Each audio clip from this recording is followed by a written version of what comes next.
Okay, we live. All right, we live? We live. We're live. Howdy, everybody there in YouTube land. This is Amateur Artist Mark D. Chandler coming at you with another Manland video. Here my guests are today. Tommy, I'm a redneck cocker ham. We got the Peachy Pepper. We got Ohio Wolverine. We got me, myself, and I. And we got somebody over there. I don't know who the hell this person is. What the hell is your name? I mean, excuse me. What is your name, sir? Mike. Spotted horse. Mike? Spotted horse. Mike, you're the only one I'm not subscribed to, so let me fix this problem right now. Wait. Okay. There we go. Y'all don't say nothing on the chats. I'm going to right-click and try to subscribe. Oh, Lord. Something's going to blow up. We're probably going to get disconnected. What the No, heck? I have control of it. Hey, I can't subscribe to... Be like oily and start blocking people. I can't do this. Oh my God. By accident, Oh, no. right? Yeah. Yeah. Hey, Mike, Spotted Horse, right-click on my name. Let me type a message something down here and see if you can... I'm already subscribed to you. You are? Yeah, think How so. long you been subscribed to me? I don't know. Like- I have to look. 10 minutes? It won't let me. Okay. I'm right-clicking. Let's see. This is not like the regular chat. Oh, I know what I gotta do. Okay, I gotta close out Muddy Tiger Outdoors and his 400 subscriber giveaway. I'm sorry, Mike. Muddy Tiger. I mean, whatever your name is. Bye. Mart, why don't you just let Mike Spotted Horse type, like, hello, Mart, in the chat room of YouTube? That's why I'm trying to get to YouTube. I'm right now on. I'm on Google. Oh, you only have one Yeah. window. Okay. Yeah, but I'm fixing to open up a second window. Let me make sure I'm doing this right. Get it all together. I'm a red. There it is. Okay, well, I'm not just trying to do that. Tommy, let me ask you something. Yes, sir. Is your last name really Cockerham? Yes. Dude, I ain't gonna say nothing no further. Oh, Quite you an know. honorable name, you know. It's an old name. It's quite old. It's got a lot of history to it. Cockerham. Yeah. Oh, now she's starting to sound like she's really from the old country. I tell you Right. what. You've got to say the name correctly. There it is, in right there. Queen's English. All right, let me hit mute. Let me hit mute so there's no echo. There we go. I remember that much. Yeah, that's not your first time, is it? Okay. Not my first rodeo. I've been bucked a few times myself. Hey, Yeah. the Peachy, how is your weather, and what do you think's happening with Oily's weather up in Oklahoma? Lord Jesus. Oh man.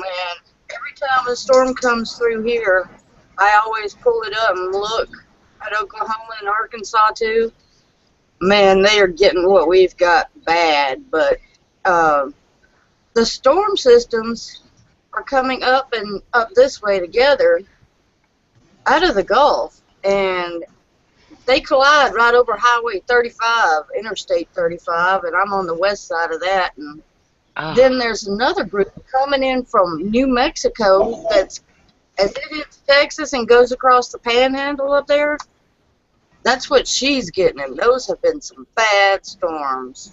They looked horrific, and I've been worried about her, so I've been praying for that area. But yeah, since I hadn't heard from her or seen her, I knew you would have an idea as to the weather hitting you first. It's bad.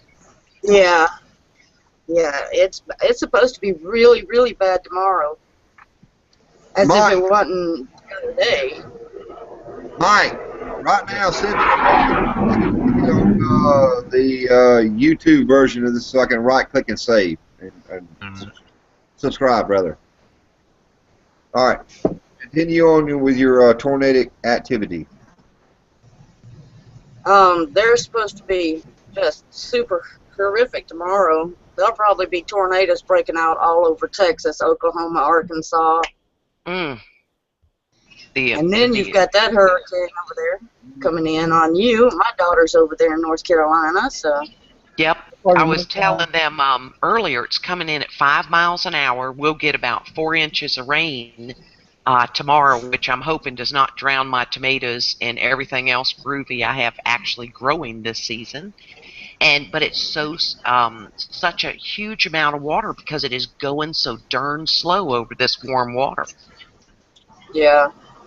Peachy, what part of North Carolina is she at? No idea. Up in the mountains somewhere.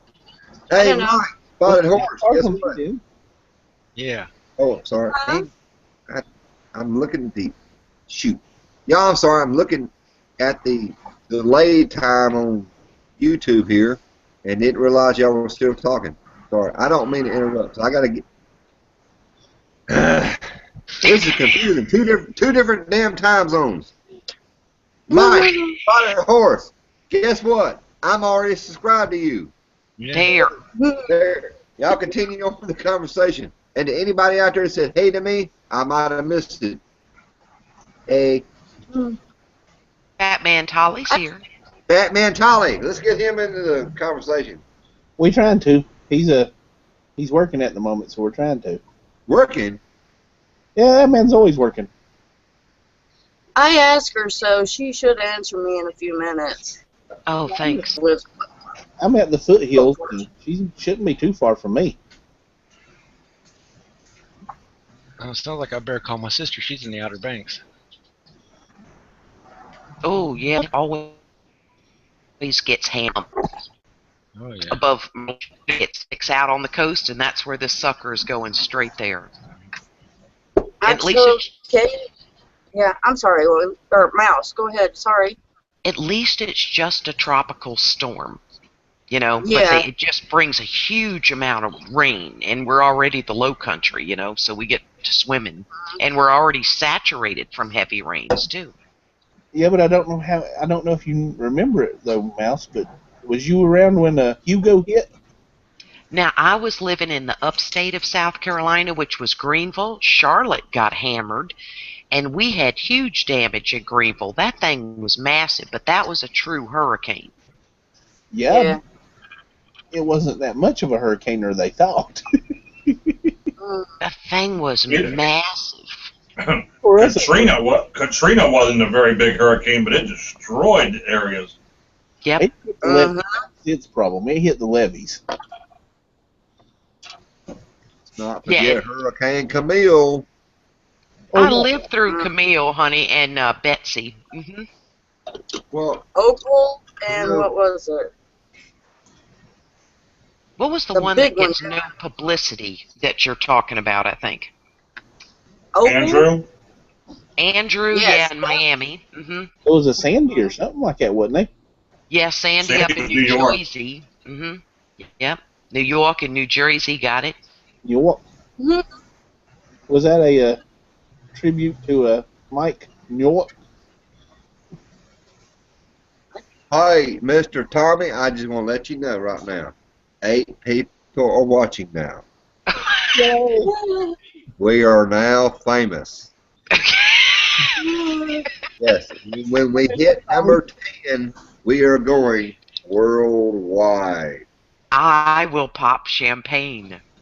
Oh man, I was watching the 5%ers chat yesterday. They were doing something, and they called out and said I was a legend. Love it. How did that happen? How cool Well, is that? PayPal. Well, you know, don't tell everybody I paid them off. Now, Tommy, what you got to do now to get popular, you got to say something controversial that doesn't get you banned by Google, so nobody reports you. But you got to talk controversial things in order to get popular. Now, that's the No. truth. That's the truth. No. I don't care about popular things or controversial things. What I'm talking about is something like what Fred Sanford says, you know, Sanford's son. It was and I love his videos here on YouTube. Now, y'all don't go report them people that puts those episodes up there because they'll take them off. No, don't do that. Don't do that now. I'd be very upset. One of my greatest regrets in this life was Fred Sanford and Archie Bunker never got together and made an episode together. That would have been helpful. Oh, Oh God, my God, that would have been funny as hell. That would. God, Yeah.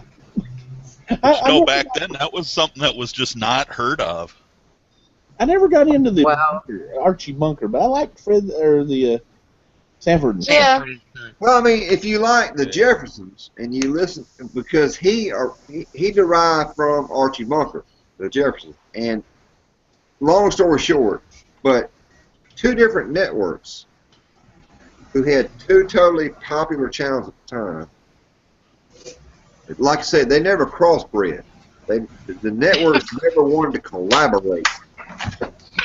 And, what did I say? What did I say? I don't know. Crossbred. Oh, He I'm said sorry. crossbred, not inbred. You know, everybody wanted to see Jason Voorhees from Jason, and versus Freddy Krueger, and it took a buyout to actually get the movie done. Which, personally, to me, that episode really was bad, but it was the idea behind it that everybody wanted to see. There's popular movies that we'd like to see the two coagulate, shall I say, that the public really wants to see, but nobody understands the money that can be made. They can't agree on who owns what property rights, and all this stuff. Now, I've always said this is the way it should have been. It should have been, in the beginning, when it comes to movies, it should have been, I forgot how it went.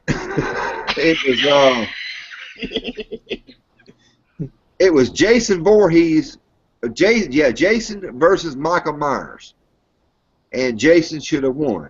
Then it should have been Jason versus Freddy Krueger. Freddy should have won. Then it should have been Freddy versus the Ghostbusters, and the Ghostbusters should have won. But they cannot see the money-making opportunity here because they don't understand what the fans like. They don't pay attention. Yeah, but that's only 3 movies.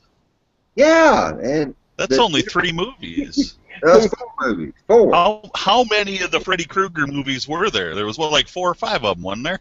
No, there's a bunch. Plus the Halloween, there was like 8,000 of them. Yeah. Oh God. That's true. Yeah. Oh no, man! I can They made a lot more keeping it separated, don't you think?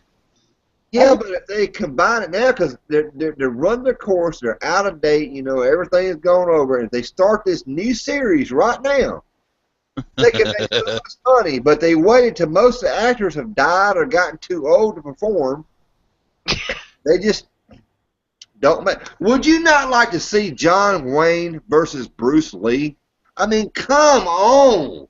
They're both dead. Well, I know, but this is great TV. They should have done that kind of stuff. no, John Wayne would shoot him. Bruce Lee Right. wouldn't have a chance. I agree. But Bruce Lee would have caught at least 2 of the bullets before it hit him. That's true. Bruce Lee was the man. They don't understand the concept of fanfare. They don't. And They've coagulation. They've got a perfect opportunity to make the fans just go wild. But they don't collaborate because they're trying to make their money. This people trying to make their money. If they just got together and say, hey, for once, we're going to set aside our differences and put our characters together and just make a great, great fan movie. But it's like you say, it's not about us, it's about the dollar. Yeah. But the dollar is dependent on us. We want to see that. But we can't see what they don't show us. They can't do that because of copyright. See, copyright is the thing that stops making real money. Oh, because lawyers are a lot of those copyrights are out already. A lot of that stuff's so old. The copyright's only good for like 20 years unless you renew it. Okay, now what greater adventure, cowboy adventure, can you imagine than this is a good one here. Let's just say John Wayne and all right, John Wayne. Poncho still playing. John Wayne versus Roy Rogers versus damn it, what's his name? The cowboy that wore the black mask. The Lone Zorro. Ranger. The Lone Ranger. Yeah, the Lone Ranger. That's what I'm talking about. Those three. Those But three. not. But you can't do Roy Rogers because he's like a priest. You know, he's like like the Ghostbusters, soft and fluffy. The other two are like bad. Yeah, but those three are icons. Clint Those Eastwood, three damn are it. icons. Just put those three together and see who wins. You know? I cannot imagine. There are three horses walking away, John Wayne looking all thug, handsome man, and then, you know what I mean? And then hearing Roy Rogers sing some sissy song. I don't see that as being a seller. You're anti-Roy Rogers. I know what that is. The Lone Ranger would only shoot everybody in the hand, so everybody would live through it. No, I love Roy Rogers. He was just goody-goody, you know? But Yeah. the goody-goody that always wins, and you would think that Roy Rogers would walk away in the end with a smile on his face, along with Dale Evans, you know, where they're just grinning ear to ear. Riding trigger. But I don't want John Wayne laid out in the street. No way. Clint wants to see John Wayne would have that famous last line. That's true. And he'd been looking fine, too. He said, duh. He's died in other movies, so I mean, you know, he can die in another one. That's right. He has died a few. What was that one where he took the kids? I can't remember Oh, the the name. Cowboys. Yeah. Oh, He died in that one. Okay, that is a 5, Puffs Plus with lotion kind of movie. Him with those little boys. Oh my God. I will cry like a 5-year-old girl. If I come across that, I can't pull myself away from it when I see it on television, and it just rips me to pieces. It was incredible. Okay, now I'm what? sorry. I'm sorry. What movie was that? Cowboys. Oh, what John was Wayne. the other?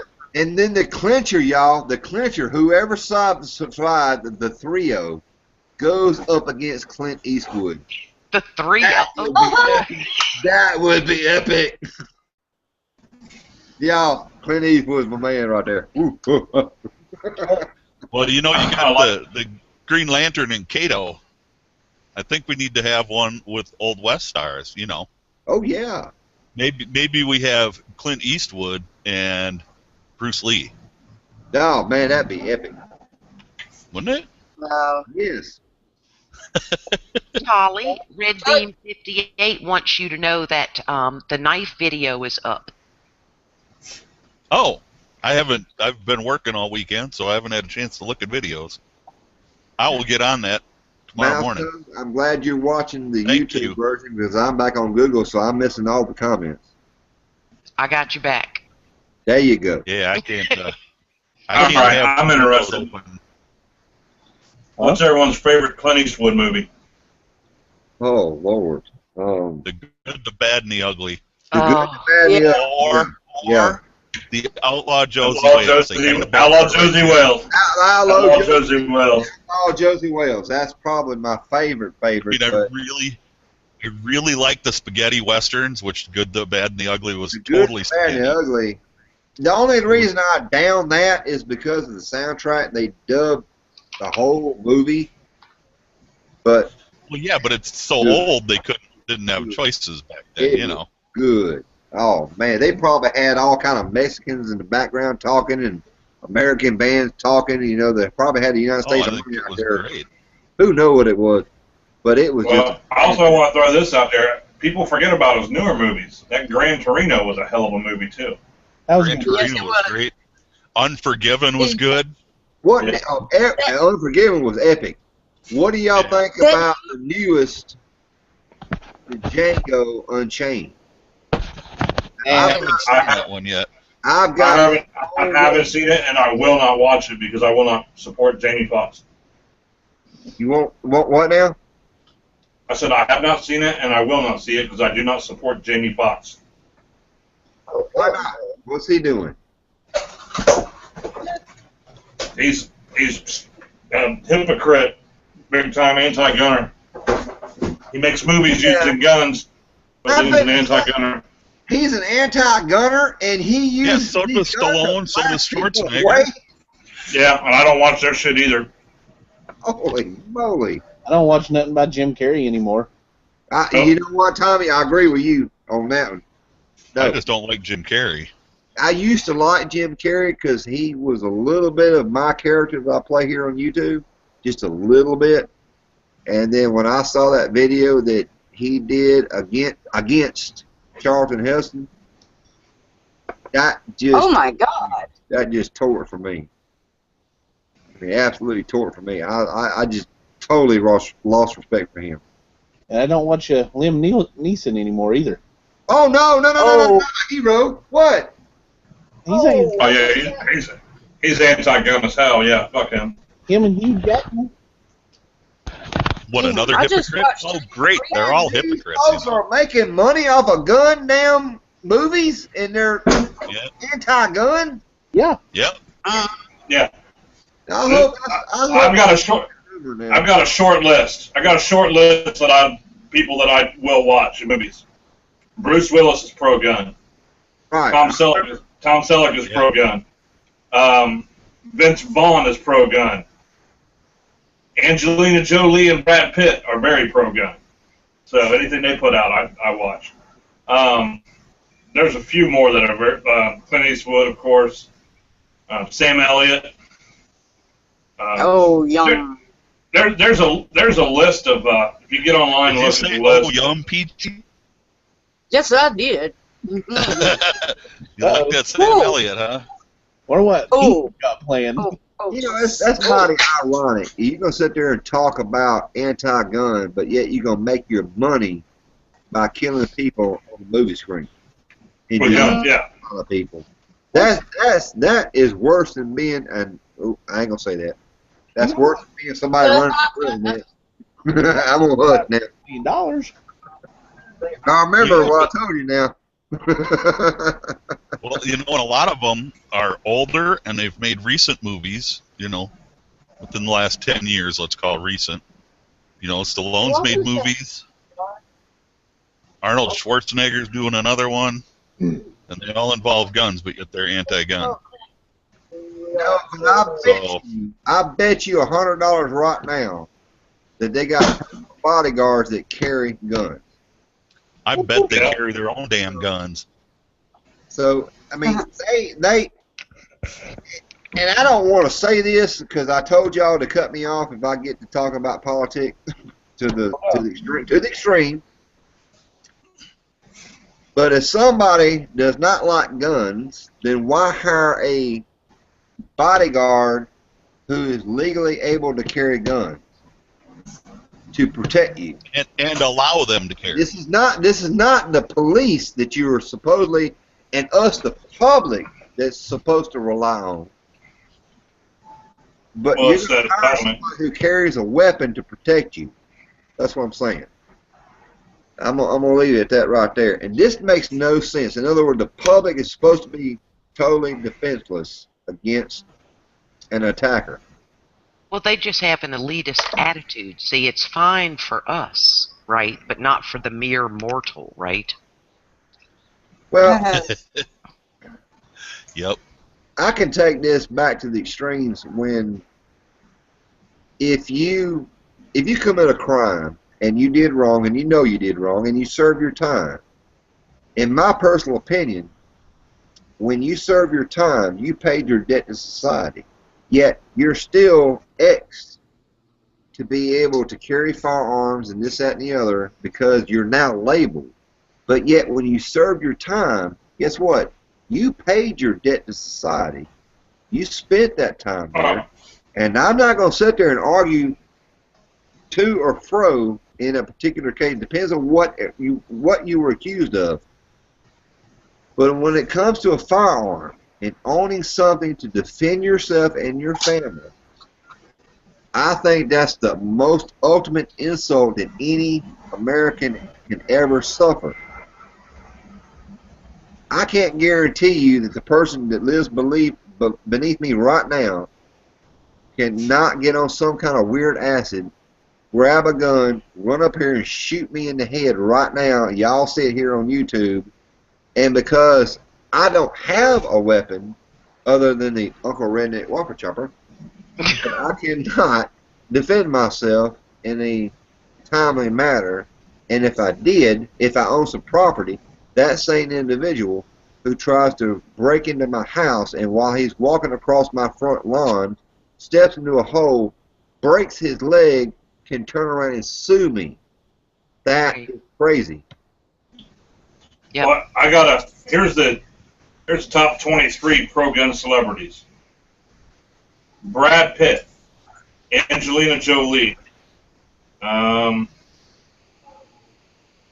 Brown, I just don't know who that is. Joe Perry, the guitar player for Aerosmith. Miranda Lambert, country singer. Johnny Depp is pro-gun. There's another good one. Yeah, that's a good one. Clint Eastwood, James Earl Jones, Bruce Willis, Ice-T, Ted Nugent, Tom Selleck. Oh, yeah, definitely Ted Nugent. Yeah. Chuck Norris. Chuck Norris. Eric Clapton. Yeah. Gary Sinise, Captain Dan or Lieutenant Dan from Forrest Gump. Lieutenant Dan.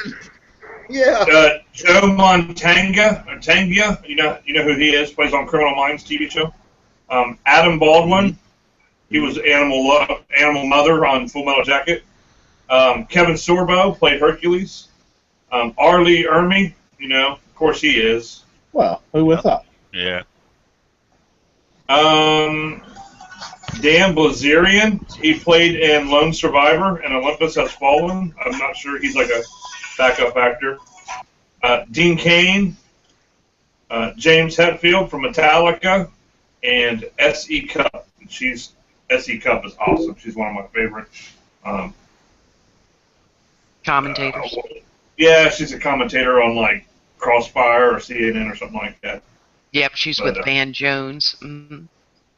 And she is gorgeous. Alton Brown is a chef. He's got several shows on the Food Network. Oh, yeah. Alton Brown? Yes. Oh, yeah. Okay, right there. Chef. Yep, Chef Alton Brown. Okay. I didn't know who he was. But, I love his show. So you got Brad Pitt, Angelina Jolie, Bruce Willis, and Johnny Depp. Right there's your major stars that are still producing movies today, right now, Mm-hmm. So, support them. Rent their movies, go see their movies, and tell Liam Neeson and Stallone and those guys to kiss our ass. Yep. Yeah, because Liam Neeson, I think Flint and Steel was saying that in the chat room, is so anti-gun, but he can't make a movie without one in it. It just doesn't make any sense. Right. Well, I think that these stars have been paid on the side to publicly announce these things. That's how they make their extra or real money. Why do they need extra money? They got. I think they're just saying there. Yeah, I think they're just saying it because if they were truly. They say that money don't buy you happiness, and I tend to disagree. Give me $1 million right now, and let me find out on my own. But you know how somebody gets a raise, you make $50,000 a year, but you spend $70,000, you get a raise to $70,000, so you get a bigger house and then a BMW. It's the same with them. Look at Cher. Some people from my time, because I'm 58 years old. She's almost declared bankruptcy twice, and said she just had to learn. You watch a sports star get a $22 million contract, and that's over X amount of years, but they buy a $31 million house and they finance it. Why is there a finance department at Mercedes-Benz or Jaguar? I mean, geez, if I'm going to roll in that kind of ride, I'm going to walk in there and plump down some cash is what I would think. So it's just they constantly need an influx of money, especially to pay their taxes on their Beverly Hills mansions. Yachts aren't easy to maintain, gas up, nor a private jet. So it's just they're anything to make money. They got to keep churning that income in. Here's my thing right here. When you're talking about vehicles, it's something I've always wondered.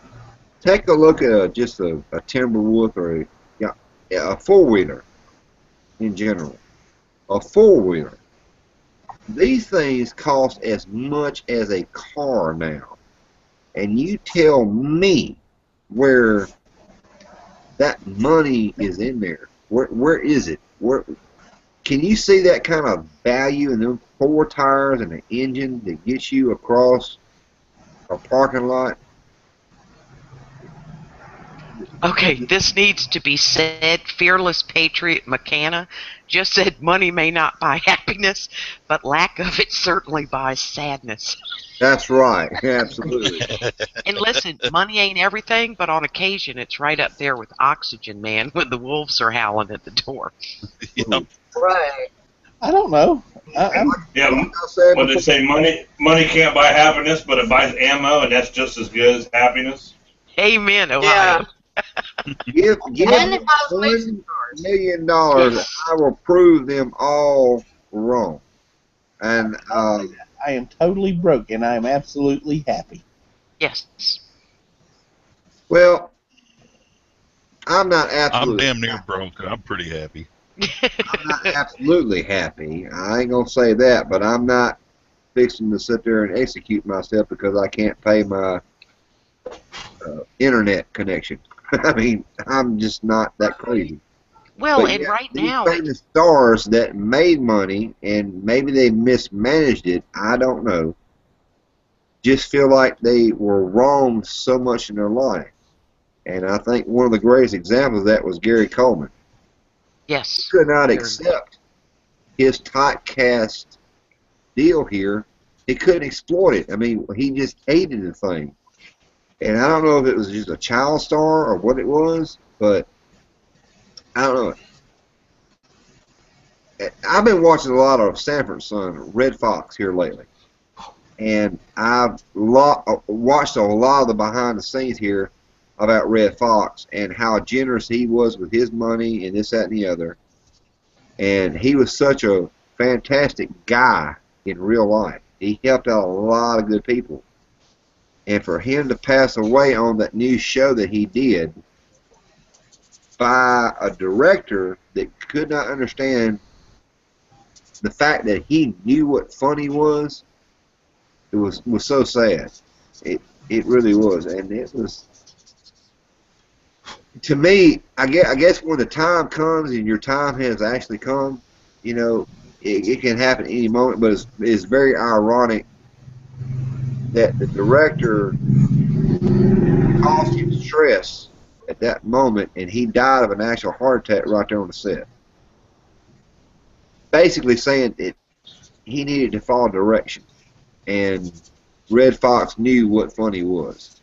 He's an ad-libber, exactly. A natural Yeah. funny. And one of my greatest heroes in the whole wide world, and if y'all watch my channel, you know that I love Jim Varney, and I do a lot of his routines, and there's other famous comedians out there that I try to ad-lib on. One is, Red Skelton is one, and a little bit of Robin Williams, but a whole lot of it that I still not had anybody comment or recognize was Jonathan Winters. Yes. He was the master of improv. And when I do my videos, this is not scripted, this is all improv. So I give him 100% credit of my videos. I love Jonathan Winters.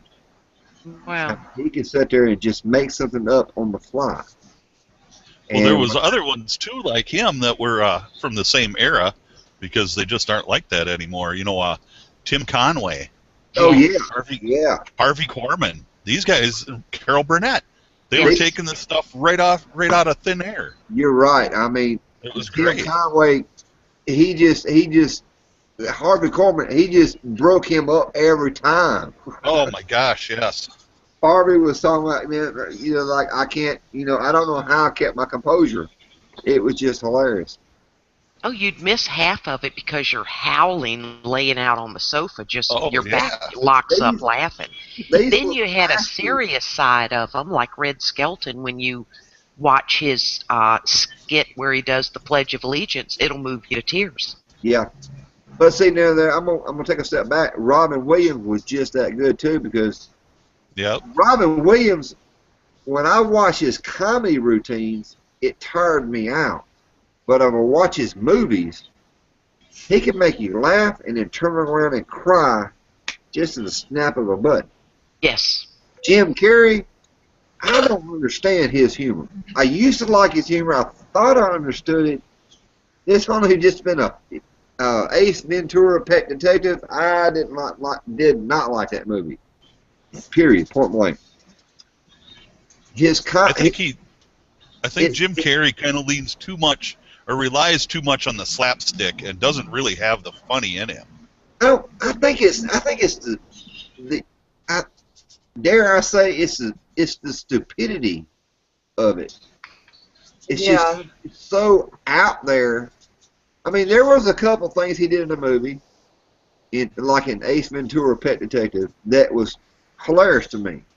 When he came out of the bathroom and he was totally wet because he was wet, and he said, "Woo, you do not want to go in there." You know, that was hilarious. But when he takes it to the extreme, and I'm going to go back to Charlton Heston when he was From My Cold Dead Hands, I did not understand that humor at all. I saw it as an ultimate insult. Yes. And I don't think the man realizes that he's not that funny. I don't know if people are writing his material or he's writing himself. I don't know. But there's just a few people out there I ultimately respect, and Red Skelton was one. Let me say Red Fox, of course, is one, and Jonathan Winters, and I've already said several other. Jim Varney, I absolutely love Jim Varney. That's in a lot of my YouTube videos. I'll have to give him credit for it. But I don't know. I love humor in my videos because how many videos do y'all watch out there on bushcraft and camping and people are like, okay, we're gonna take this lighter and we're gonna light this fire here and we're gonna cook some spaghetti. It's a 30-minute video of watching somebody just doing something repetitious. It's nobody puts life in their videos. And my dad 2 weeks ago watched a video of mine. I think I was cooking the miniature fried chicken, and he came to me. He said, "Son, you need to put something interesting in your videos." And I'm like, "What?" I mean, how much crazier can I get? I bored my own dad. Oh, that is cold. Oh, Lord. That was bad. But listen, I have to interrupt you for just a minute because the Peachy Prepper throws herself on the floor in some of her videos. She gets totally into them. Okay? She is all into a video cannon and cooking, and they're hysterical and informative at the same time. But she will throw herself on the floor to get her done. Now, let me say this right here. I don't know how good it's going to turn out. I don't know how good it's going to turn out, but I've been putting off this video reply to the Peachy Prepper for a reason, because I know what I've got in mind, and I've got my wife there to help me do this. And I've already talked to Peachy about it, and I want y'all to understand this. I love WWE wrestling, and in the video, I'm going to play the heel. I'm going to be anti-woman in this video. And hopefully, if it works, the payoff is going to be so hilarious, I should win an Academy Award. This would be awesome. And it was all inspired by the Peachy Prepper and her buttermilk biscuits. And if y'all don't know what that video is about, go watch the one about her buttermilk biscuits. And I watched it. Peachy, like I told you, I've got to be outside when I do this because I cannot make a mess here in my kitchen. Oh, come on. Mine was in the kitchen. I threw flour everywhere. It went flying. It's going to be epic, I hope. And well, I'll give you a hint. There's going to be a flour bomb. There's going to be a soaking of water, and there's supposed to be a skillet involved. Oh, Lord. Wait. Can we do away with the Emmy Awards or whatever it was? We'll have the Redneck Video Awards. Yes. Oh, yes. Mhm. There you go. And I think it's hard when you're talking about the bushcraft videos when you're trying to explain something. It's just weird talking to a camera alone, like making a roux. I don't want to set myself on fire in my house or burn myself. And you have a natural talent. He has a natural talent for doing it, but I think it's very hard. I love to watch a bushcraft or camping video where they're having to move the camera around themselves. It's outside. It's on a tripod. It's a little windy. I don't know how they do them. It's an incredible amount of patience to make them and be teaching us at the same time. But it would be hard to put humor in that in the woods alone, cracking yourself up to. True. Hmm. So what is this going to become a challenge or something No, Lord. for the Redneck Awards? Absolutely. Best videos will win at the end of the year. Damn, I haven't won a trophy. Well, at least I got till the end of the year. I ain't never won a trophy. Never? Never. You didn't wave right, honey. I was born a poor white boy, and we couldn't play no football because it was just too damn expensive. Right. You know, I grew up in mom raised 3 kids, you know, and worked her ass off, and that was all there was to it. Yeah. So, yep, I didn't never have the opportunity for any of that kind of stuff. Not even like at elementary school, like drew the best squirrel or Christmas tree? Nope. That is so sad. I don't think it ain't that big a deal to me. Listen, when you've had a great mom, that's a blessing enough and award enough, isn't it? That's the way I see There it. you go. Yep. You know, she did stuff with us even though we were broke all the time, you know. She still managed to wrangle a couple of trips to California to see my uncle. Oh, wow. You know. So that was all pretty cool.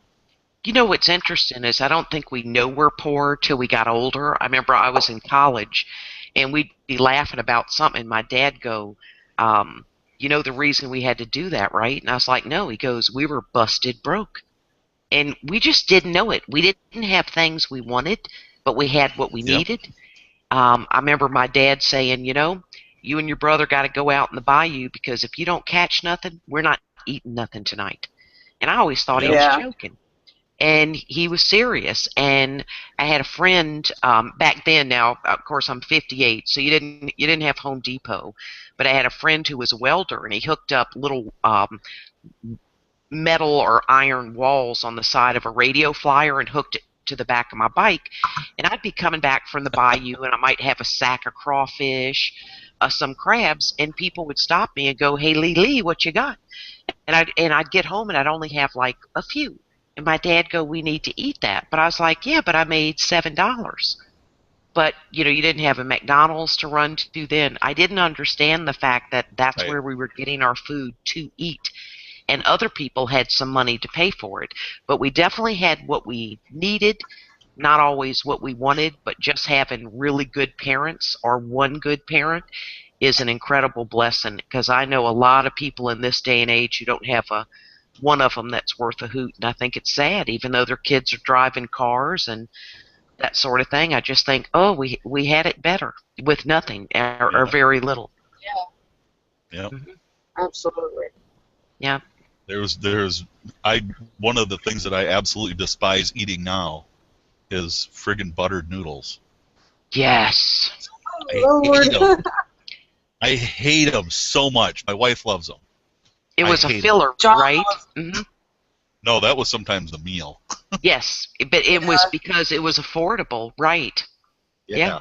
Right. It still is. Yeah, well, that's okay. It can stay that way. I make enough money of my own to have a little more than buttered noodles. Not a whole lot, but a little bit. But there are things like that. Yeah. Hey, is anybody watching the YouTube version of this? Yes. Yeah, I've got. Somebody said Manland, LOL. Oh, I collect stuff, dude. Okay, I just seen that right there, and I had to give myself a shout out. Hey, me and I collect stuff, dude, are the same age. Hot dog, I'm not the only one, the oldest one everywhere now. I collect stuff, dude, is the same age. Right on. But right now, Tommy, you Oh. got 14. Well, I'm not that far off from you, Mouse. Well, you look good, Tolly. I'm I'm thinking, 51. oh, I didn't know you were 51. I thought like 45, 46. You look good. No, I'm 40. I just turned 51 in April here.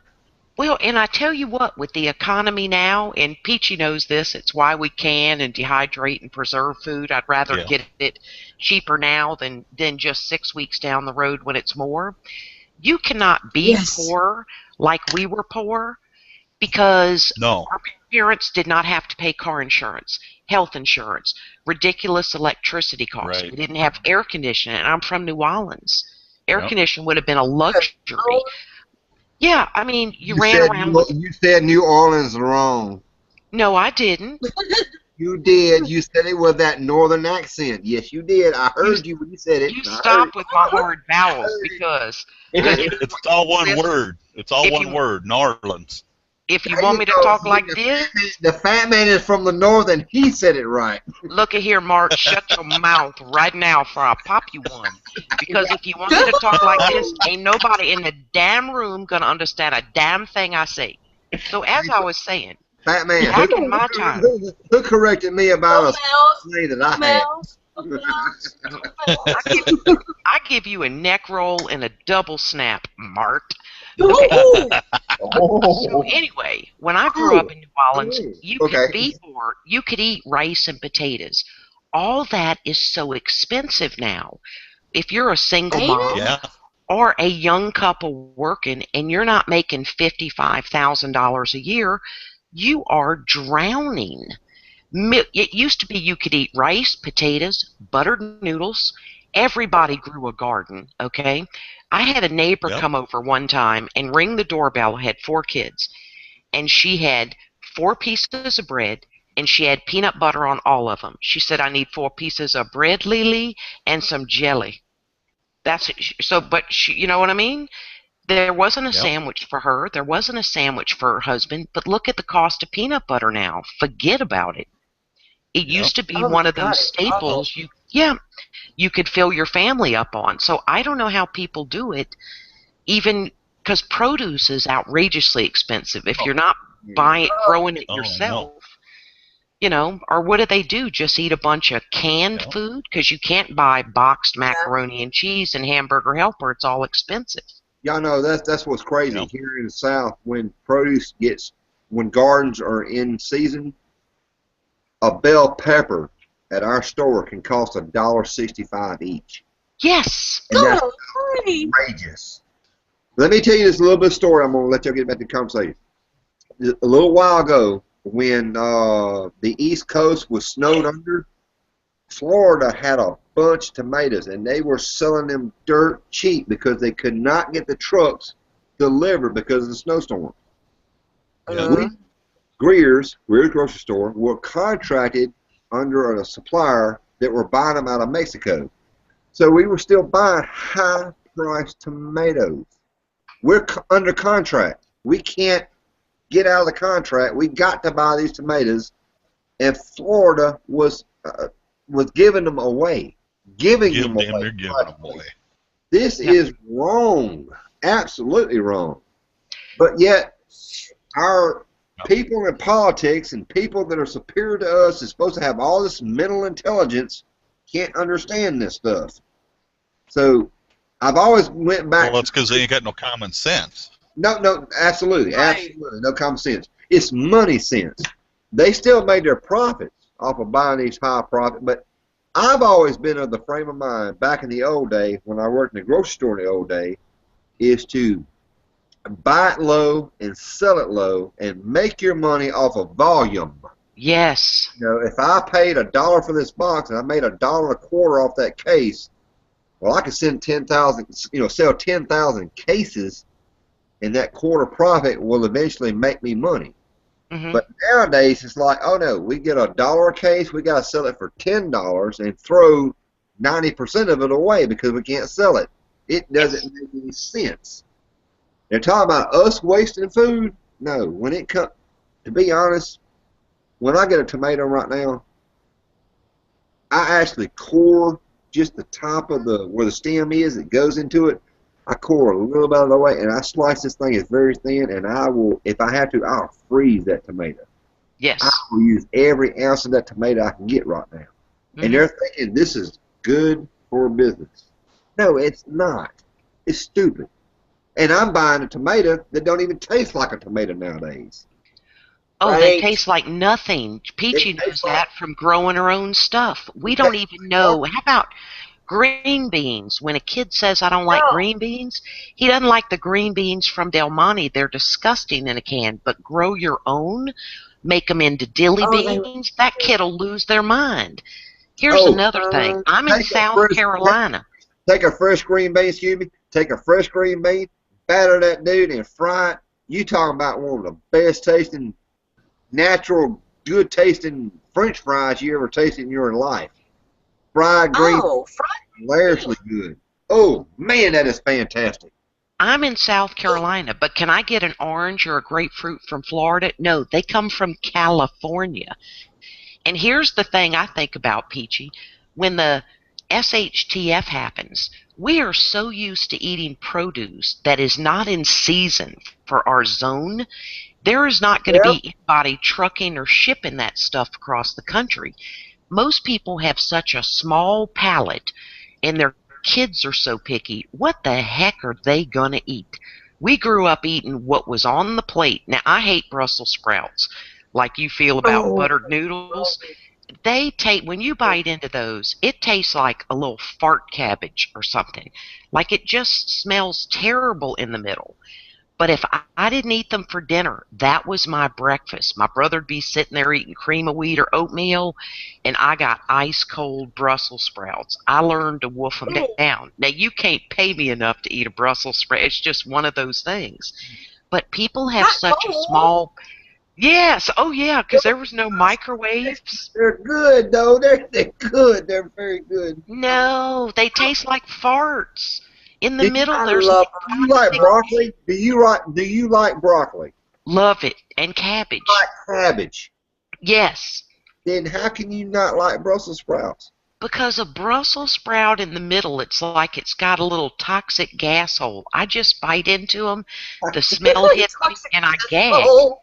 Yes, it's Put just a, like, it's put weird. a needle in it and deflate the thing, man. I mean, come on. This Brussels sprouts are very, very good. Well, there But might be good for you, but my tongue tell go you up. what, I tell you what. Get a hold of a Brussels sprout, and please A do this. fresh Get a hold of one, wrap it in bacon and bake it.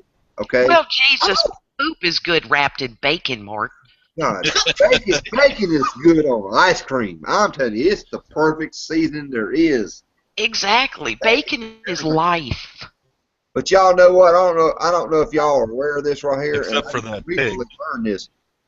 Bacon that you buy now commercially is no longer smoked bacon. It's flavored bacon. It has been artificially flavored. And I've watched a lot of videos here on YouTube. And I'm not a conspiracy person. Well, since I've been on YouTube, now I'm a conspiracy person. But that right there is a very, That's very, because you learned the truth. yeah. Well, Thank sometimes it's just a rumor. Like I just found out, my wife, who just walked the door right now, told me that Winona Judd's mama is still alive. For the past 3 to 4 years, I thought she was dead because of an internet rumor. Listen, hoochie mamas do not die. They just get more Botox. Her mother, she just had hepatitis C. She did not die. She just got more hoochified. Let me show y'all this right here. I don't know if they're gonna show More me. Fuji pie. I don't like that. Hoochie five. Is it sealed? Oh, Mark, I'm if not you growing have old. been- I am getting hoochie Wow, five. that's pretty. We can only see the top of the box, sir. Okay, I'm trying to tilt it, and the camera's not working right here. You could stand up, hun. I know. I got underwear What on. is? Okay. Remember? He's only in his Oh, well, underpants. at least it's on your bottom and not your head that's go around. See that right there? I'm trying to. I can't see it. Just tell What us is what it it? is. We can't see nothing but the cellophane window. Oh, yeah, that's what I figured. Let me show you the picture. Oh, God. He had a Here's a picture the whole picture. time. Cool. Now, this is the only show that I ever watched religiously besides Fred Sanford. Sanford. And John Wayne. And John Wayne, yeah, he is a good one too. Is The Walking Dead. Love it. Oh, Yeah, there you go. My wife found the picture and I emailed it to my store and we printed it out. I printed it out on my computer there at the store. And there's a birthday cake with this emblem on it because her son now is a Walking Dead fan. Right on. Aren't we all? You laser scanned it onto the cake? I did that once. It's on the cake. Oh, preachy. It's on the cake. It was my stepson's 21st birthday, and he was a Metallica freak. And I took the Ride the Lightning cover out of his CD and took it to a cake place, and they scanned that Ride the Lightning and put lightning bolts down the side of the cake and shit. It was sweet. Oh, it is so I got cool. Mama of the Year for that one. And Diggin' Freedom is going on and on, Mart, about you eating that pepper. Has been Yeah, delayed. you better. Where's he at? Hold on, I got something to say. All right, hang on, Diggin' Freedom. He's coming at you live. There you go. Oh, man. The pepper is in Tampa, Florida, according to tracking, if I understood that correctly. My wife has just informed me about something, and it's very, very important. It does relate to this pepper thing. You said what now? See, Wendy's restaurants, you know, the hamburger joint, now has the ghost pepper fries. Yeah. No. I did not know that. So, when y'all see me RIPing after I try this, you must go and try these so-called Wendy fries and at least die half the way that I did. But there's only going to be like an infinitesimal drop on those fries because the public cannot handle that. I'm going to do this like I promised. I said only half the damn pepper. And when he showed that picture on that chat we had, that thing looked gnarly. I mean, it was dehydrated. It just looked evil. It looked like something Satan grew in his garden. And I'm thinking, yeah, I can handle that, you know, because Jesus Christ is my mate, you know. We're good buddies. But it scared the heck out of me. And then Tommy backed out. I didn't back out. I just didn't send the info. That's all right. When I get the whole thing, I got your address, and I'm sending you the other half. May I give you an internet high five, I'm a Redneck Cockerham, for being smart enough not to get involved in that madness. Thank you. He kept throwing me under the bus, and I kept digging a hole. We have met the smarter one of this duo, and his name is Tommy. I'm not going to eat half of mine if he don't eat half of his. He's not going to do it. You just eat it for him. No, I'm not eating that too. No. Listen, the name of your channel is Manland. That's right. Be a man and eat the whole thing. It's not man. It's Manland. It's not man dead or man poops blood. Yeah. R.I.P. in the land. Yeah. There you go, man in the land. No. Okay, now hold on, because this is a news alert. Diggin' Freedom is lying like a dog. He says it's a mild one. You will enjoy it. No, it is not a mild one. He would not be watching this tracking. I mean, the shipment is actually delayed, and Diggin' is upset about it. This is not a mild pepper coming. He wants to hurt you, Mark. You're going down. See, I noticed that. That's why it was delayed in him letting me know that it was shipped in under a tracking number because he told me how you make the thing hot by not denying the damn thing water. All right, so like 3 weeks later, he finally told me it was being shipped, and I'm thinking, holy crap, you know. I understand it now. Yeah. Okay, all right. You know what? I got a plan. Wait, this is a new news flash. Hold on. Don't say anything stupid. Diggin' Freedom has announced that if you do not eat it, and I repeat, if you do not eat it, you will have to change your channel name to Diggin's Bitch. Oh. Now, get Mr. Digging Freedom. Feel the burn, baby. Feel the burn. Or not, according to our conversation, that I said I was going to eat at least half of it. Now, that's all I got to say. I will eat half of this thing. It was 2 weeks ago. Okay, now he's going to be technical 2 weeks ago. Okay, yeah, I see. Yeah, It was 3:43 a.m. He even knows the time. See there? Why do you keep up with details?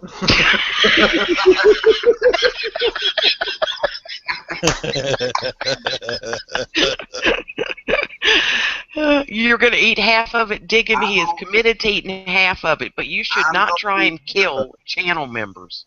I'm going to eat half of it, but I did say that I was going to eat half of it, and I'm going to make sure I got 2 full days off. The first day, towards the I'm going to eat the thing. That way, the next day that I'm off from work, I got the full day to recover from, if I recover at all. Now, let me suggest. My wife understands CPR, but she understands that she will not give me mouth-to-mouth at the time because of the circumstances. Because she'll get the oil on her, and then she'll be burned. That's but right. That's what you need. You need Cottonelle. Those little Cottonelle wipes for your hiney. Mm-hmm. You're going to need Preparation H ointment because it's cool and soothing, or even the tucks that you can tuck in there. I'm serious now. I'm trying to help you. Yeah, I am your friend. I love you scaring me. I am your friend, unlike Diggin' Freedom, who's trying to kill you with his mild ghost pepper. Liar, liar, Digger's pants are on fire. But now, Okay. I did say that Tommy, I'm a redneck cockerham, has to go first and produce his video. No, he's not doing it. I did say that. Listen, I never it doesn't agreed. matter what happened. Listen to Trump. He never agreed to it, but I said it. exactly. Nothing matters what happened 2 weeks ago. Moments ago, you could leave of Ah, shit. There goes the chat. Tommy, I tell you Cockerham is not doing it. Tommy, I tell you what, buddy. It's not me. You take, I'm gonna send you a quarter of that pepper, and I want you to introduce it into chocolate and send that to your ex-wife. Now that's a good idea. Hey, Hey, Flint. Hey, Flint. Hey, Clint. And that wasn't very nice, Ohio. I'm not going to ruin the chat this time. You heard it. You heard me. I didn't know if you heard me or not. I was like, there goes the chat. Oh, I heard you. now see, I never knew that was Flint. He's a great chatter. Hey, I ain't never seen him do anything in them. No, Exactly. You ain't ever seen him do anything. Oh, somebody went amateur. Don't worry, I went amateur again. Somebody's echoing. it has to be Flint because he just came in. Flint, you got something open? You got 2 windows open, hon, and not one muted? No? Do you Not have me. your cell phone near your... No? He looks all guilty. Look at him. He's pulling out his pants now. Right? Yeah. Nothing. It's not me. I don't hear it anymore. It stopped. It was Flint. Mm-hmm. Mouse is a detective. She knows these things. Yes. Well, now, I got something to say right now. We've dear only got God. 17 people watching, and I just want to know something. If I'm gonna do this little thingamabob here with is it the ghost pepper or scorpion pepper? I'm gonna look it up. I think one of them worse. Ghost pepper. It's ghost. Ghost. It's a ghost pepper. Well, I'm a ghostbuster, by the way. Now, Oh. I noticed that the Peachy Pepper, the Batman Tolly, and my bud Ohio Wolverine, definitely Tommy, and the rest of the nobody's volunteered to help me out on this adventure. Now you realize you're running with a smarter crew now, right? And you know what's sad? My wife's sitting right here next to me right now, and she ain't even volunteered to take half of it. You married a smart woman, see? There you go. You have a lot of smart friends. Love you, baby. You have to take them. You don't love me. You don't love me. You want to see me die and collect my insurance, which I got zero. I got zero insurance. But I tell you what, I will leave you a brown stain in the toilet. Now this is shocking. Well, Digging see- Freedom is trying to kill Superfly too. He's sending him wasabi peas to Superfly Fat Guy 859. Oh yeah, he already sent those. Here's my thing though. I got rules. My first rule is I don't eat nothing that comes in the mail sent from a guy in Michigan named Frank. There's rule one. You should try these, Mouse. These are Ooh, good. bold. They are- Ooh, they look How good. about you receive something in the mail sent from John Doe? Listed hazardous. Yeah. They are- Not if it's from Mississippi, I won't eat it either. Well, yeah, right. Are they almonds, Peachy? Yeah, they're wasabi and soy sauce. Ooh, bold. Ooh, pretty good. Yum. I get a lot They of are- coupons for Blue Diamond too. Oh, we got They are so Blue Diamond out here now. That's the good stuff. That's very Mhm. good. they are really good. You know what flavor I like? I like cake flavored stuff. Like Cake? birthday cake? Birthday cake, cheesecake, yellow cake, chocolate cake, Me too, man. velvet cake. Yell it. I like all cake. I like all cake Birthday flavors. ice cream. I feel like we got Bubba Gump in here, right? Fried shrimp. Freedom, I got a response to your response there. Why is it y'all get all the good food? Up here where I'm at, we just get plain stuff. That's not funny. Here you go, Ohio. Mr. Freedom, you're not exactly freedom, are you? I tell What you, is that? Freedom, if it's so mild, let's see you. Camouflage cake? Redneck, click on Yes. Peachy. Click on Yes, it's Peachy, Redneck. Ooh, I've seen that in regular camo color. I've never seen the pink. That's awesome. Camouflage Camouflage. cake mix. That is awesome. Oh, Hey, my wife makes a Oh, hi. Jello cake. Oh, It's those are cool, good. man. Yeah, where you? What? Whoa, Stone Cold, simmer down. Simmer down.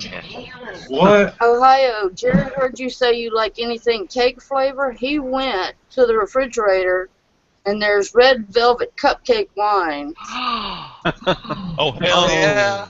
what the hell? This chat's about to get saucy. It's Ben Saucy. Ben Saucy. That's Bubba. I'm fixing to show Stone Cold what the hell the Rock is cooking right now.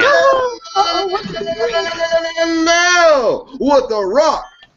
Is cooking. That's I'm gonna give him the people's elbow. But now, I heard some echo too. Oh, now we got the echo. A lot of echo. Flint, what are you doing? I swear it's not me. I'm looking for YouTube. Mark is muted on the YouTube. I don't even have this side chat open anymore, so I swear it's not me. Okay. Manland, do you have 2 windows open? I've got 2 windows, but my YouTube version is muted. I'm looking at it right now. Okay, Redneck, how about you? I'm unmuting it right now. Hello, hello, hello, hello, hello. It's unmuted. Now it's muted again. It's gone. Hello? It's Peachy. No. What am I Peachy doing? never does it. It ain't me. Now we're not echoing. Somebody found it. Peachy. You weren't being honest. Somebody fixed it covertly and won't fess up. You know, Mouse Toes, she who smelt it dealt it. Damn, now I closed the other one. Yeah. What happened? Hey, I admit I'm a rookie, so I do it all the time. So I didn't do it this time. Tommy, you're guilty. Ooh, Oh, wait. Oh, Stone Cold Stone Cold was out there yelling at me. I just noticed that. That was defending your honor. Yeah, well, it's, you know. Okay, Yeah. that's somebody else's. Hey, let's talk about the subject and might get the numbers up here. Look at 16 watches. 16 watches. Hey, hello. Hello. Ohio, can you mute yourself for a minute? It's not, yeah, but it ain't me, I tell you. Mute yourself and let's see. Okay. Hold It's on. not Ohio. All right, I'm turning off the second thing. I'm now on Google Hangouts. It's just me alone. Hello, hello, hello, hello. No, it's not me. Charlie, what are you up to being so quiet? Are you pressing buttons? Oh, he's got a little hammer. Mr. Holly is working his. I'm working as usual, you know. That's what I said. Only if you don't mind if I'm working a little. I'm listening. I'll stop and contribute when I can. I ain't doing nothing though. I only got my one window open, so it ain't me. This is so weird, y'all. What it is Manland is quiet. He's not echoing. if you don't use headphones and you're just using your speakers, your microphone picks up on your speakers. Yeah, but I've been talking the whole night. I heard it. Yeah, Mart's been here for hours, and we hadn't had that. Right. If you turn down the volume on your computer, you know. Wow, it's getting really bad. It is. What the hell? Did anybody adjust their speakers, Mart? Well, maybe I did, but maybe I did. Well, maybe I did. Oh, test 1, 2, 3. 4, 5, 6. Yeah. It was you, damn it. ABC. It was me. Clint, And I Clint, took I would your like to shit for it. apologize for accusing you. You're forgiven. We can still be best friends. Just don't tell anybody else. Thank you. Peachy's going to make you a camouflage cake, and just because Mart messed the whole thing up and let you take the blame. It was me the whole time. Yes, Right here. it was you. I told you, Mouse is an investigator. She found that stuff out. Sneaking like a little mouse. It was, but it couldn't be. Yeah, I'm how do you I'm get pretty a sure it was camouflage Mart. cake? Huh? We go back to YouTube and find out the delay. And find out the YouTube and say, I'm a redneck cocker. There it is. Boop. You need a shorter name, Tommy. What are you doing, Sky War? You just keep popping in and out? You Now, busy hanging out in other chats or what? it hit. Hey, Danny DeVito's out there too. Oh man. Oh, Lord. Ignore what he typed. Ignore it. No one take the bait. Ignore it. It never happened. I agree with that one. Police lives do matter. Yeah, there you go. All lives matter, dang it. I echo now. No, it's better. All I did was turn it to maybe a 16. Yeah, Well. sometimes it don't take much. Yeah, that may have been what it was. Okay, now you I'm sorry out there in YouTube land. This is amateur artist Martin D. Chandler, and you did not see this. And I do. And we believe- stress the word amateur. That's right. That's why I edit my videos, like the next one I'm fixing to upload. Perhaps when the amateur artist lifted up the cake that none of us could see but the cellophane window, that is when, perhaps, But the cake cellophane box. lid, Yeah. was actually off of it, and you still couldn't see it. That's what was amazing. But perhaps the box hit your speaker and turned it up a little bit. I'm just saying it's a possibility. I don't doubt nothing nowadays during the days of this days right here. I'll tell you what, I just don't know. Oh, God, I'm on fire. And don't you forget it. Don't you forget it. Oh, wait. I heard echo just then. Oh. I heard echo. Could be this little monster back here. You know what's amazing is these people watching this channel right now, or this live stream, thinking all they're doing is talking about echoes. Well, that's all that really matters here. They cranked up CERN. Could be CERN. CERN's tweaking with stuff. Right. Yeah, Jared's right. Could be HARP. Everybody on the chat's like, what are they talking about? No, all of my guys know what we're talking about. Well, I'm going to tell you right now. Let's talk about a serious subject right now. Oh, God. Let's talk about frozen. Let me get a helmet. Real quick, Manland, one word of advice. When you eat this pepper, just don't chew it. You're going to want to cut it up maybe in a couple pieces and just straight swallow it. I'm going to bite it up to the hilt, and I'm going to try to swallow it whole while I can. And I'm going to keep the camera on for about maybe 5 minutes. And I'm going to sit there and smile and say, no big deal. Turn the camera off, and then I'll die. You got to die on camera. That's the only way to do it. I'm rooting for you, though. That's what I have to say. I'm going to throw out my investigating skills. I want to show you why I'm a better detective than Mouse. Hey. Now, do you see when you say hey? Did you see Peachy's picture come up?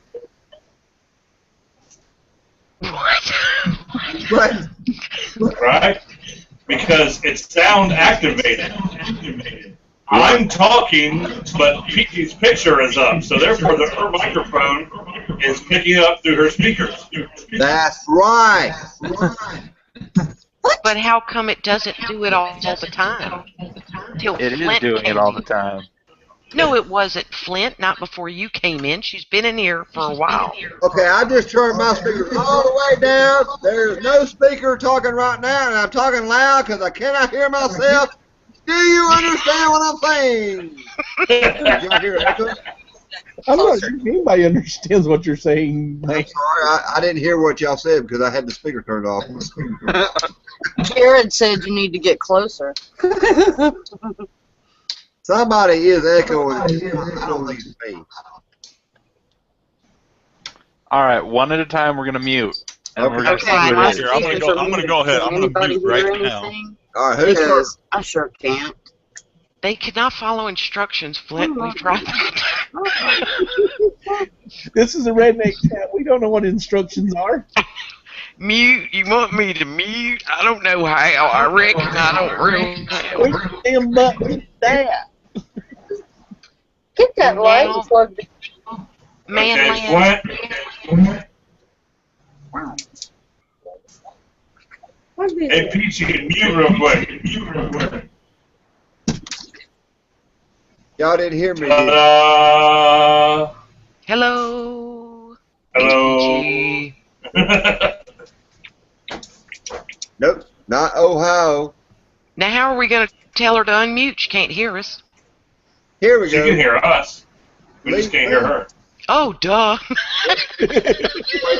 I've been in here with Mark too long. You know, but I'm kind of puzzled. I'm not responsible for being anybody's bad influence. Oh, here we go. Now we're going to get this. Got headphones on. Yeah. That's how we do it. Okay. And Mark, digging freedom Fine saying with you're them going to throw up. headphones on. When you swallow the pepper, you're going to throw up, digging saying. Nah, not really, because I have a high tolerance to pain. Ha ha, digging freedom. He's not going to yak. Ha ha. Yep. I'm I'll gonna leave my Tommy. camera off. I'm gonna try to do this uncut for at least 20, 30 minutes. It's gonna be a long, boring video, but I'm gonna try to do it. What I want you to do though is tag Oily Prepper in it, please.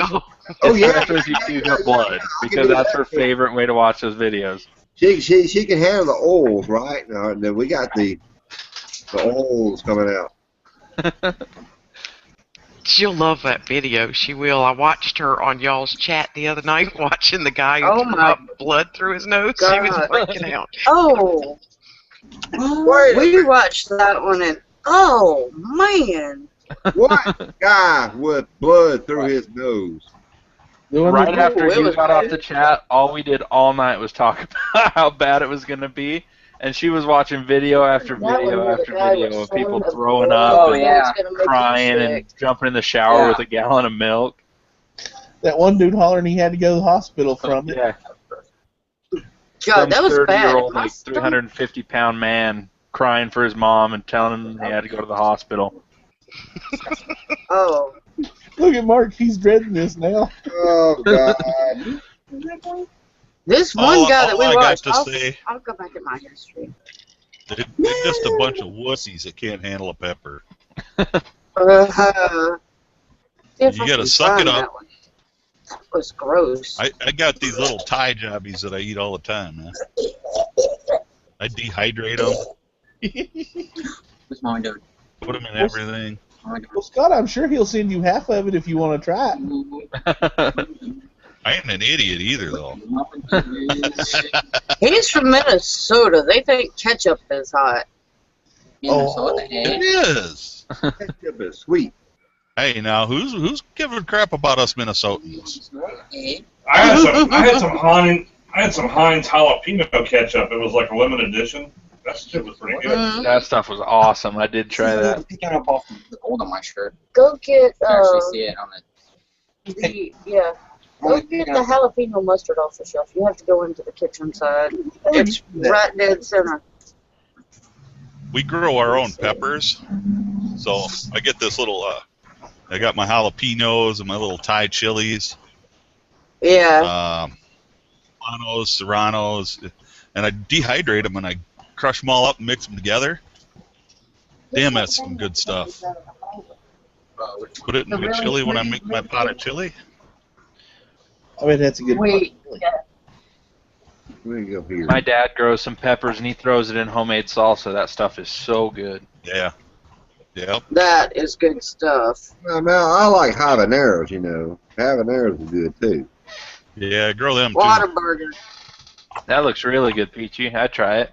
There you go. It's good. Habanero. It's this Yeah. bottle I wanted.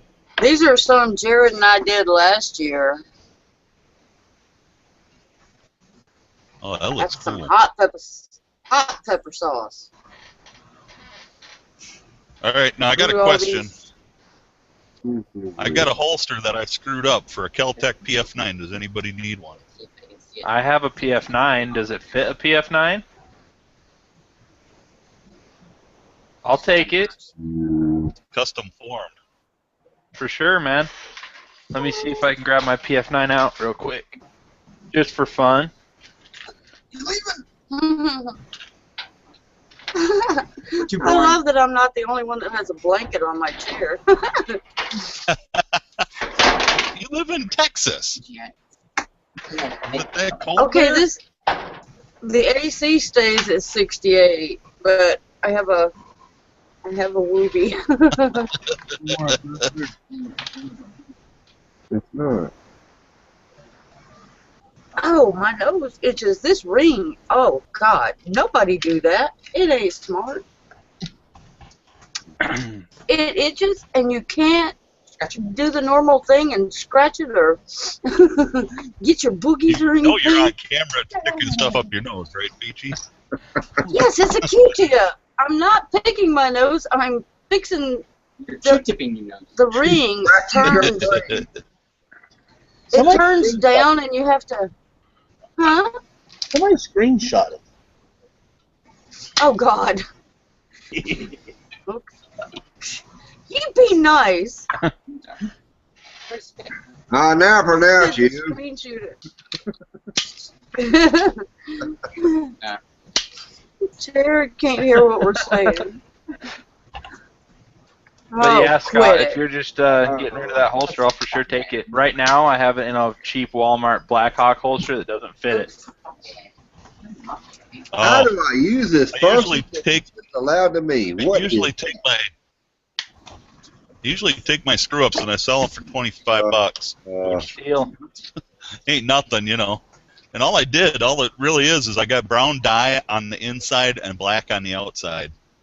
That's fine. I'll take it. And the finish got a little screwed up. It's an inside the waistband holster. That's going to be sweet, man, because I'm about to get my concealed next month. Awesome. Yeah, it's a nice holster. It's the same as the one I carry my Glock 27 in. Sweet. Yeah, hit me up with how you want me to pay you, and we'll take care of it. Oh, very good. Cool. Shoot me a PM. Okay, will do. With your address and stuff. I trade too. I do trades too if you're interested in that. All right. What are you looking for? No one pistols out. Everything. All right. I'll take a second and think what I got. He's I'll see if we can work something out. Yeah, just shoot me a PM. Okay, for sure. No. What's he doing with that hammer? You're gonna have to find it. It's not laying over here. That's what I thought. Yeah, you'll have to check the counter or turn on this light because I brought it back in here, I thought. It's in the kitchen. Oh, it's over here. Jared was asking if Scott had made this one that Ohio sent me. Ohio, right here. Sent me this. What's it for? He just pulled up on it. I'm not. Huh? He just What's picked it up for? one and I didn't know what he was doing. My 9 Sigma. I can make one. Better. Don't make me smack you. She'll pistol whip you. You better be careful. I can make one, Peachy. You got the same gun. It's hard to find a good holster for those. Yeah, this is the Smith & Wesson Springfield, whatever, SW9VE. Ohio knows what it is. You said it's not a SIG, it's a Sigma. Mine will hurt more. Okay, now what is this TriStar? Jared just went and got his. TriStar will see 100. TriStar. That is a Canic. TriStar is a importer of Canic, and it is a CZ75 clone. This says C100 on it. I don't know if you can see it. Yep. It's a C100 TriStar. It's made by Canic in Turkey, right? Canic in Turkey, Jared? Yeah, it's Turkey. Yes. Turkey made. Yep. Good gun. Okay, yeah, okay. This is my TriStar. It's a fold-in-half shotgun that fits in a backpack. It is the first gun on this planet to shoot, and that is a guarantee. It hurts so bad. I have even limb savers on it, and it doesn't help at all. It's awful. His kick's worse. He just broke it apart for God only knows why, but... You don't kick. You only kick because... I don't know why we just pulled a gun apart, but... This is like a hardware show. This is awesome.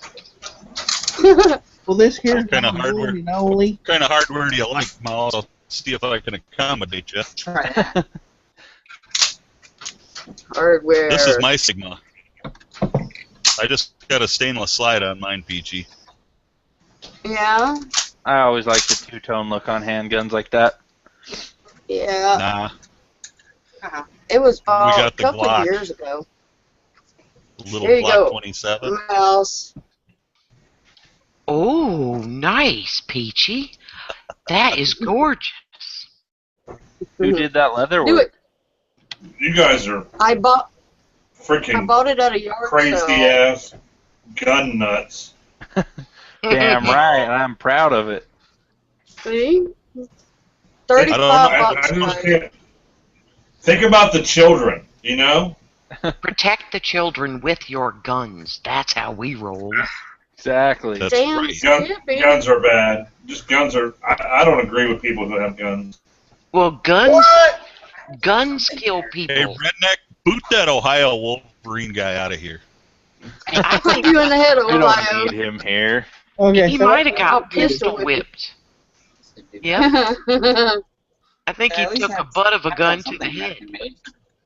Yep. Not listening. I'm not listening. What? So at Oh, least my have to have homegirl something Schaefer Bush is out there. Shout out to Oh. her. American made. You're on something. Jared broke out his, and Oh my God. the cable I made, or the sling I made. Is that a fully automatic child killer? Oh God. What? He said it's a fully automatic child killer. Ohio's being a goof. No. Oh, does it have a How did clip? that- How It's did got that a clip of single jeans. sling go? There it is. Right. I don't know what he's doing, but it's empty. Here, Nice. I'll make it childproof for her. It wasn't her, it was Ohio. He said he just made a child. Ohio's He being Ohio. childproofed it. You can still bash a kid's skull in with that. Gonna be good. This is my He Han says you Solo can gun. Han Solo gun. Can't Yeah. do anything without Let me this. see. Oh, I don't know what he's showing. That's What right. is that? Yeah, you can't do anything without this. This is a firing pin. Is that the Beretta Neos? Yeah. It's a Look, 22. Ugly Badass gun? with that scope on it. Yeah.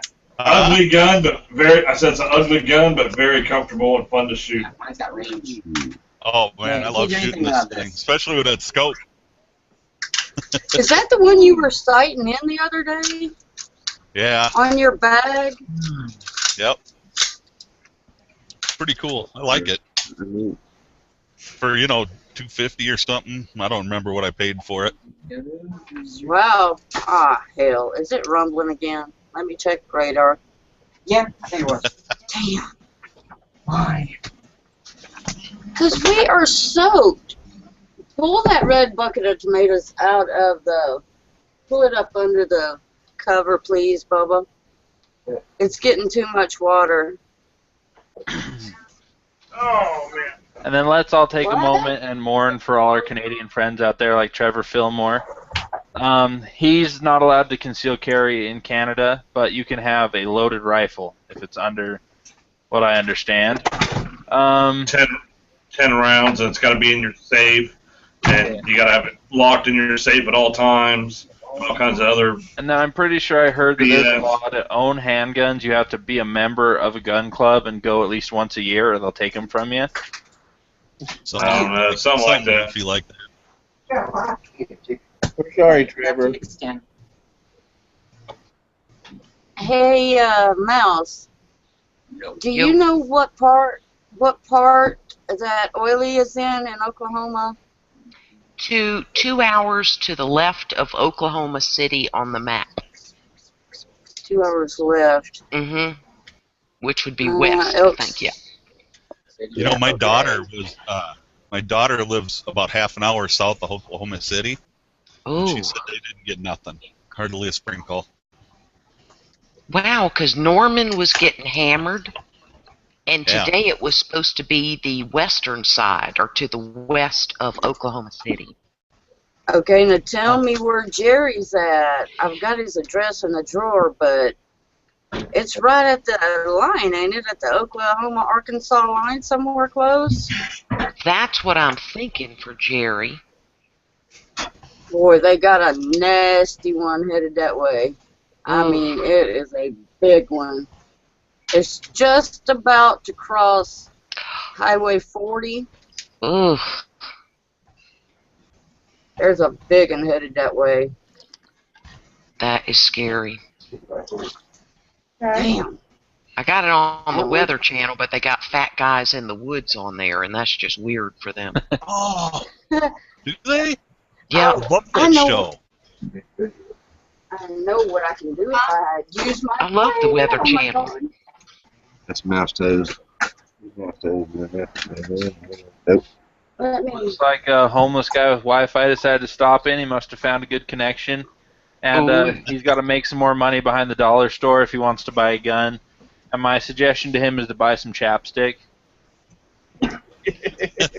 Now, if we got homeless guy, Lord knows, and Mo here's dollar store, this is going to get hinky. Yeah, we're in trouble. Dog. Can I say something Dang. now that might be kind of controversial, but You're not supposed to. Controversial. You said you didn't want us to let you do controversial, and Redneck's not on. not against the president, I put it that way. Okay. Oh. This is an opposing. I finally found the comment that I was trying to say when we were offline about a certain popular channel that, for some reason, people are watching this channel for some reason. I don't know why.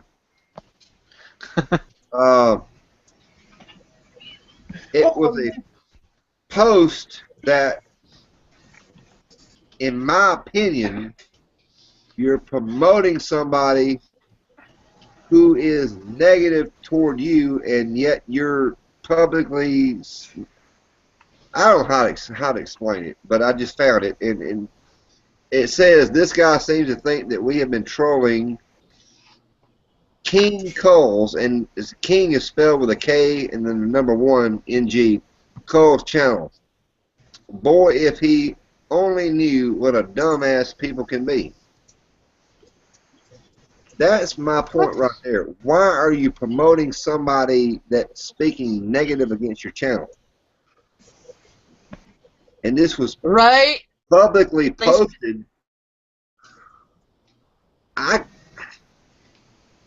If I've got somebody trolling my channel or whatever the case may be, I'm not going to sit there and beg people to sit there and speak against it. That's only promoting that person and my negativity. Right. Maybe I've overspoke my bounds here, but that has bothered me since I saw that post. I don't know why. I don't even know why I even brought attention to it.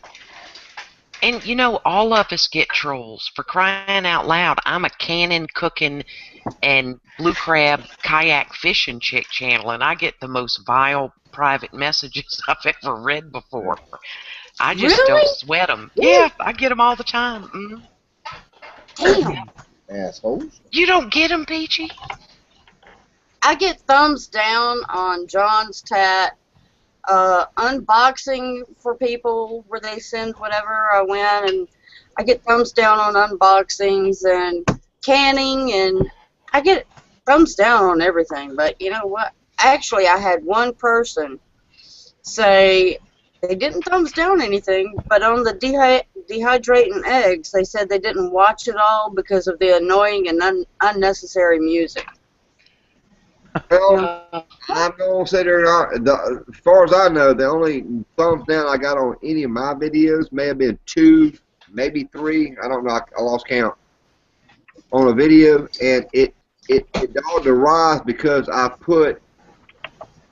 try to put humor into it, and when I say the F word, and like if I mute the F word and I say golly gee, that offends people, and I'm sorry. I mean, I can't be any more polite by trying to say something.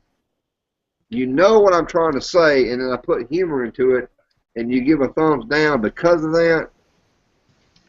I mean, it's like 1 or 2 people out of all the views I got, so I think I'm doing something right. But at the same time, I don't want to really offend anybody. If there's really a parent out there that says, you know what, you can't watch this video because this is more than PG-13. I mean, there's PG-13s out there that have made zillions of dollars, and I'm just an amateur, and I make no money off my channel. No. Well, the thing is, I monetize my channel, so because after so long they started putting ads on there anyway, so I monetized it. So thumbs down, hey, thanks for the view. You know what I'm saying? Right. Right. Yes. At least they watched it. Well, that's true, but watched part of it. You still got the view on it. My channel because I don't want Google making money off of my videos. I don't get paid for my videos because I know that Google's going to take the most share because it's their server. They're putting all into it. But when they start throwing ads on your shit anyway, whether you signed up for it or not, you might as well sign up for it. Well, here's my might as question. well sign up for it and monetize it. Are they advertising my channel? I mean, are they? Because I don't see it.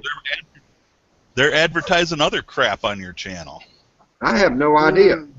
All I know is when I sign into my account, my videos are there, I'm able to watch it, and I've got AdBlock Plus. Because I don't want to watch advertisements. I pay for my damn videos. I pay for everything I do, and last thing I'm going to do is sit there and watch a damn commercial. But beside the point, now this is what I noticed. There's sock monkeys out there. Yeah. I have noticed this right here. When I'm signed in and I do a search on YouTube for one of my videos, I notice that on that first page, my video pops up on that particular search. But if I go to my wife's computer, who is not signed in my account, and I do the same exact search on Google or YouTube, it's at least 3 to 4 pages, 2 to 3 before the video pops up. And I thought, hey, what's going on here? Why is it popping up first? I'm signed in, but on hers, she's not signed in, and it pops up 4 pages behind. Yeah, it does that. It's relevance. It's all based on relevance of what your wife watches as opposed to what you watch. So if she's watching all kinds of cooking videos and canning videos, your bushcraft video ain't gonna come up first. Cooking and canning videos are gonna come up first. I'm thinking personally that what the search results is the relevance is the fact that I'm a member of YouTube, so it's going to show me what I think they want to show me. Is the relevance in that is what I'm thinking. Because I've noticed it's all based on what you watch. Yep. If you start watching all kinds of bushcraft videos on your wife's computer, it's going to start popping up your videos before it does hers. Yeah. The stuff that she watches. And I don't know if y'all been having this problem here. Now, I have a slight confession to make. Everybody who subscribed to my channel, I subscribe to their channel. I just think that's fair. Sure. However, it has thrown me so far behind on my favorite peeps out there, but at the same time, their videos just don't show up no more. Period. Yeah. Yeah, I have to chase down. I don't sub to everyone who subs me. If they have subs, I'll sub, or if they have content. But if they sub me and they just have a blue icon and they have no videos, then I don't sub them back. Yeah, but most of those are very far in between. Most of those are very far and few in between. Most of the people, when I go and I click on my channel name and I go to my channel, whatever it is, and then I go and look at my subscribers and I see the new people that have subscribed to me, where it's a blue icon, I will automatically subscribe to them. And those people don't have videos, so they're not interfering with that particular feed. And the people that subscribe to my channel don't produce a lot of videos. I mean, like once out of a blue moon. They're like brand new to this thing. They just join YouTube just so they can comment or something. It's like the more people if Google is doing this thing of where popularity, like if say what's his name? Shoot, Bushcraft Barton. I watch every single video he possibly produces. I may not comment on a lot, but I will watch those videos. It's a very popular channel of mine. But yet I'm missing his videos for some reason. They just do not pop up in that list. Hey, I got a new video. Watch this. Well, you can set that to email you notification too. Well, but see, I don't check my emails either. I'm lazy. Well, I really feel like I don't have to go to a second place to see what videos I'm missing. It should be all there in that little bell thing that says, hey, here's your new videos. You need to watch them. And then I'll go through there and like, yeah, I'm interested in this. I like that. I like that. No, I won't watch that because I'm not. I watch the Fat Man all the time, and I watch Fat Man Tully all the time. I don't need to see any more knife or this nicest knives. I love these channels, but I'm missing them.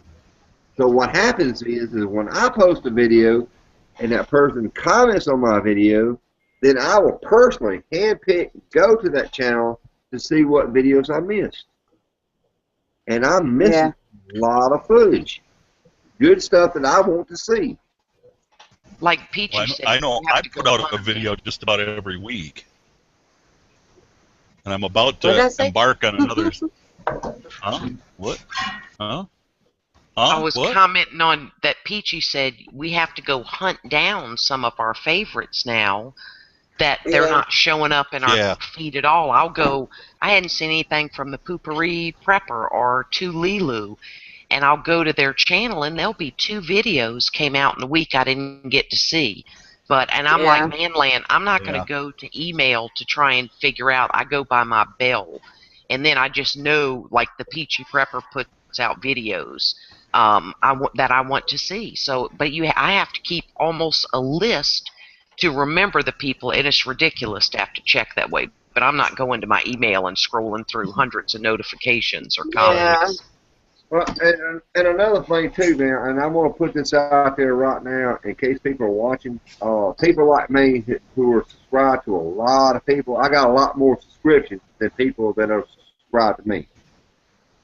If you post a video, YouTube did this study a long time ago. That's why they had it limited back in the day for like 10 minutes. They felt like people's attention span just wasn't worth more than 10 minutes. They're just not going to watch it. I'm now constricted to that time frame. If I see a popular channel that I love, and I've got like 20 videos, people that I love, 20 times 10, imagine how much time it is in my limited time on my day off to be able to watch that and then be able to spend time with my wife and do my own personal videos while I'm off that day. Well, and that's one of the things I'm running into. Yeah. I've got other things that I want to do in my own life, and I can't sit. I sat today and I watched 3.5 hours of friggin' videos that I'm behind on. Right. And so for channels that I really enjoy. Do I personally just go out and beyond the way of making some super hilarious video that people are going to watch, or do I just be myself? Because that's what my channel, like everybody else is, that's what my channel, just me being myself. I'm doing this for myself. Or do I go and do something off the fly like a silent movie? Just improv, that type of thing that people love. And it's got well over 300 views now for some reason. I don't know why. And it's just one of my zany things that I did. And actually, I didn't like the video. I mean, I cut a lot of stuff out. But for some reason, it got very popular on that particular recent video, and I don't understand why. I know that I'll take like a rainy day, or when I'm sitting down here in my shop working on my leather stuff, and I'll start watching videos, and I'll just watch videos while I'm working on, I'll do this with Peaches, and I don't comment because, well, frankly, my hands are pretty busy. Right. So I apologize and covered in to glue. anybody. I said, and covered in sticky glue. Yeah, and dye and crap like that. And you know what? I'm still watching the videos. I'm just not taking that minute to comment. Well, my mouse is all got glue and crap all over it from. Yeah, I try and click the like button. Individual, I think the thing is the individual viewer, they like the comments and stuff, but yet they get caught up in themselves and they want to say, hey, you know what? Nobody watches my channel because nobody comments. That type of scenario. But I look at my views and I might have 10 comments on a video, but I've got like 60 views on the thing. Well, that's my thing. So I know people are doing it just like I am, and yeah, I've never given a shout out to Sugar Marie. I love his channel. I watch everything he produces, except the RV flying thing. I don't care about a remote control airplane thing. But when it comes to camping and stuff like that, he is hilarious. He's entertaining when he does the videos. If he just shows him setting his hammock up, he's just hilarious in the way he talks. I love humor. And he's one of those rare channels that I just get involved with just because he's so freaking entertaining. And he is one of those rare channels. He's one of those rare channels that when you make a comment, eventually, it may be 3 or 4 words, he will comment back to you. You know, because he's a very popular channel. Oh, I always do. He's so popular, you know, the likes and I always comment back. Feature off. You can still like it, but he turns that feature off. What was I saying earlier? Bushcraft Barton. He's always commented. Bill Gowdy. He's a very popular channel. He will always take the time to try to comment back. You know, it may be 3 or 4 comments. And everybody knows John, the M.I. Wisdom. You know how popular he is. Always has. And he just made a video here about 2 or 3 weeks ago. He says, man, and he said it on video, and it touched me. He said, man, I will go out there and I'll write like a 30-word paragraph to a video, and then they respond back like, glad you like it, and that's it. You know, I don't know exactly what he said, but it was a very short reply. And he got a little bit ticked. Some people don't read the whole comment. Yeah, well, you can tell in the video because John likes every dadgum comment I make, every video I like. He likes the video. He does everything there is that you're doing out there, and you're thinking, what is this guy doing? Is he sitting there home alone 24/7, seeing everything that's going on? Is he like the godfather of this YouTube community? And that's exactly what he is. He is the godfather of this community. So I can't give nobody higher praise than John the M.I. Wisman. He's the one that actually got me involved in this community. So I give him total praise. Yeah. But, and I mean, that's a lot of respect for John. But you don't see him going out there actually teaching or preaching what he knows. His channel is basically a shout-out channel. And that's exactly what my channel has turned into. My channel has turned into a shout-out channel. I will try to teach you something that I may know, a little gimmick that I've learned, or something entertaining, but it's going to be a shout-out video. That's what it's all about.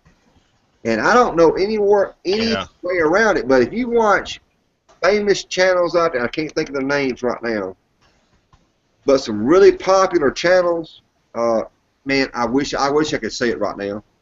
There's like 3 or 4 right now. They're super popular, but you never hear them ever give a shout out to. Ever. But they're super popular. So I'm thinking this is the difference between somebody that's got great content versus somebody who's in the community versus somebody who's super popular. And I don't know how to explain it. I could pull names up here, and I should not do this here in public, but it kind of ticks me off. If you're a very popular channel, and I know you got like 50,000 views within a month, you don't have time to reply. I understand that. I really do. But every once in a while, you should say something to somebody. Something maybe, kind of, sort of. You know who's a good example of this in a positive way is Cutlery Lover. He's got, hundreds, I think he's at 100,000 or probably more. That's just a number I threw out there. But you'll see him comment on people's videos. You'll see him comment on his comments. It's not every one because he's got so many, but he actually does still go out there and do it, just like you're saying. Seuss, you're shedding. Here's my buddy. You know what? I hate cats. My bacon was burnt. I finally got used to this guy after 17 years. Beautiful. Oh, Lord, he's 17 years old? Yeah, he's pretty old. And he still goes out every day. Wrangle Star. Yeah. Wrangle Star is very good about trying to comment to everybody. I try to hit the like button on What about videos, nothing and I'll fancy? listen to videos a lot when I'm cooking or doing something else or chipping away at some mosaic tiles, but I always try to click the like button, Well, I don't know. I don't know how y'all see who has hit the like button. I can't see that. I don't know how to find it. So You I don't can't know. tell, you just see how many thumbs up Yeah, they got. thumbs up, but so I don't know the individual that says I like this video. No, you don't get to, but sometimes people either comment or hit the like button, or I'll comment and hit the like button, but at least I hit the like button on videos and make sure they get a view. But I'm gonna be honest now. I'm gonna tell you right now. I hope I don't get any more popular, quote unquote, than I am now, because I can't handle where I'm at right now. There's no way. There is no way. Now, do you mean in people that you're sub to and watching their videos, or people watching yours? When I post a video, I get 20 to 30 comments on average per video, maybe sometimes more, and it's like overwhelming. And I've got to go and take a full afternoon off to stop everything just to reply to the people that have responded to my comments. Are you a long-winded commenter, or?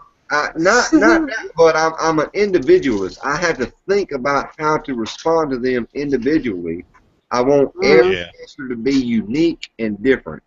In the name of all that's holy, man, just like say thanks, appreciate it. No, I can't on. do that. I cannot do that. I can't do that either. I cannot do that. That is so generic, and I think that is so rude. But it's Thanks for watching. Thanks for watching. ATB, which I thought said attaboy, but it says all the best. Yeah, no. I can't not do that. Do you go to your creator studio and then click on where comments are and able to go quickly down the list? Are you trying to reply to each one underneath the video comments in YouTube? No, I go directly to the video. When it pops up that there's a message or a comment on that particular video, it shows up. And then if I miss somebody, I manually go back to the video itself and look at the comments individually. But let me suggest an easier way. Clicking on your icon and going to the creator studio, like when you've got time in the evening, this will be much faster. And you look there under, it's not messages, it's comments. Right. And then you've got a long list. You can read every single comment, and it could be from one video a comment, then another video a comment. It should be much easier for you to filter through them to leave a comment that way.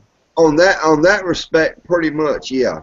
But as I respond to each comment, I try to make it absolutely personal. I don't just say thank you for watching, glad you enjoyed the video. Something generic. I don't like doing that. Well, that also depends on what they're commenting. If they're just saying good video, I'm going to say thanks for watching. But if they actually say, hey, this is what I liked about it, that's what I'll try to highlight in my response. Yeah. You know? Usually my response to that, if they give me a little something to feed on, I try to respond to that feed. Yeah. Whatever it may be. Hey man, I see you like frog legs as the comment. And I'll say, yes, man, not only do I like frog legs, but I like to eat them too. You know, it's something really cool. And I've always got this famous personality of the ...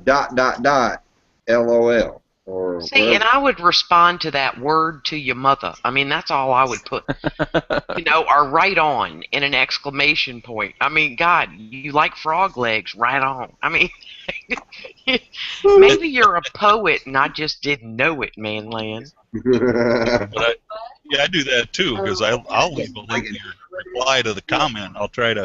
I've gotten comments that'll address 3 or 4 different things in a video, and I'll try to address each one of those things. I try to really personalize my comments, but I mean that's what I based my channel around, is being me. Being myself. I don't put on a personality for my videos. What you see is what you get. You don't like it, don't watch. Exactly, and it's just like people will criticize our cooking videos.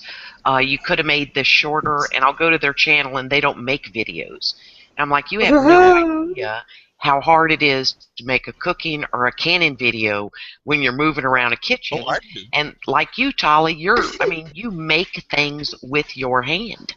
Yeah, people don't get it. But yeah, I don't understand the fake personality to do some videos. We're just sort of like videoing what we do every day, being who we Right, are, yes. Yeah.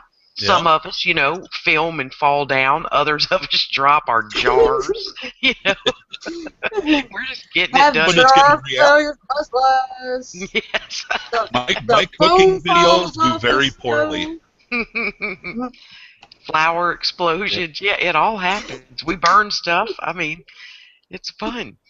But yeah, it's very hard. Like, if you're showing somebody how to make one of your holsters, that ain't going to be a 4-minute video unless you want to spend an hour and 20 minutes editing it. I'm like, who's got time to do all that editing? I'm just going to kind of slam it. I make them into a series. Yes. Yep, I make them into a series, so it might be 10 videos in a series. Right. Yeah. I'm getting ready to do a reloading series because I know I'm going to be really step by step on reloading ammo. Right. The way that's the way I do it. So it may not be perfect, but it's the way I do it and it works for me. And it's not that easy to do them in parts, right? And then upload them. And what's part 2? It all takes some effort. But you're trying to actually teach and give some good instruction educationally, and that's the part that you enjoy doing. And your followers are learning. Yep. I've got to get John I started my channel over to sub up to you because he's been looking at reloading stuff and not a clue how to start, but he really, really, really wants to. And I told you he was, I don't know what kind of idea he's got for a holster he wanted to talk to you about for that Rossi. I don't even know if you could do something that huge. Well, it's not huge. It's about. If I can.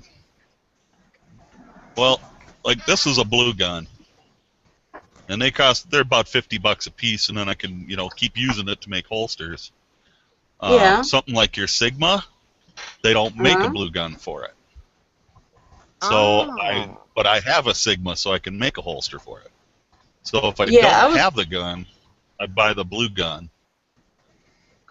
and it's a replica. Now this one, I don't know if you can see where there's some leather stuck in here. It's got the PF9 has a light rail, and I don't want any of that to come through in the forming, so I just put some leather in there to fill it in, so that doesn't show through in the forming. I don't do a ton of forming on my holsters. I do enough to make the holster fit and to make it, retain the gun really well. Yeah. But I don't get crazy like some guys do. I told John that he might, if he does decide to have you, he might have to ship the Rossi to you so you could form whatever or. Yeah, I'll try to find one. The Rossis are probably a clone of something. I'll find something. I've got friends that have guns that I don't have, and I borrow them, and stuff like that. Yeah, well, shipping it to you wouldn't be an issue, but I mean, I don't know. I'll let him. Well, it is because we got to have FFLs involved. I don't have an FFL yet. I want to get one, but they ain't cheap. What is? Yeah. It's like $200 plus I have to have a bigger safe and all kinds of crap. And being that I'm renting, I'm not bringing a safe down here. It never get. We don't have a safe. It stays on the bed over here beside him. Yeah. I have a cabinet that I can lock, but that's not good enough for the ATF. It's got to be some kind of a safe. Those bastards have to get past my front door first to see what's in here. Well, I got 2 big-ass dogs. If they can get past my big-ass dogs, then they got to get past me. Yep. Yeah. But I know he will really be I ain't into a that little one. feller. So I will. Yeah. I think it is Born a Carpenter. I'm not sure. I'll have to check it out. I don't even know my husband's website, but Well, you I know can mine. hack into it. Yeah, so I can send him over there. Mine. Just give it to him and send him my way. But yeah, I'm Yeah. just fixing to get ready to do that. I think I'm gonna start tomorrow on it, and I'm just gonna go through the basics. I'm gonna go over the books a little bit and how I'm doing it, and it's and I'm gonna reference a couple other channels that I've gotten permission from, because I always ask before I reference a channel like that on a reloading video, and they've said yeah, no problem. And these guys reload more than I can think about. Yeah. That's cool. But I know cast he really... my own bullets and I reload. And... Ooh, glitter fairy. But I'm one of those guys too. If I had to buy my ammo, I shoot about 10,000 rounds a year. So if I had to buy that much ammo, yeah, just my 41 Magnum, I put about 300-400 rounds through that every year. And to buy that is, $50 a box. Wow. For a box of 50 rounds, it's expensive. But I love to shoot it. Yeah. Just absolutely love shooting it. 357 Magnum ammo is about $35 a box. You can't afford to buy it. The Ruger 357.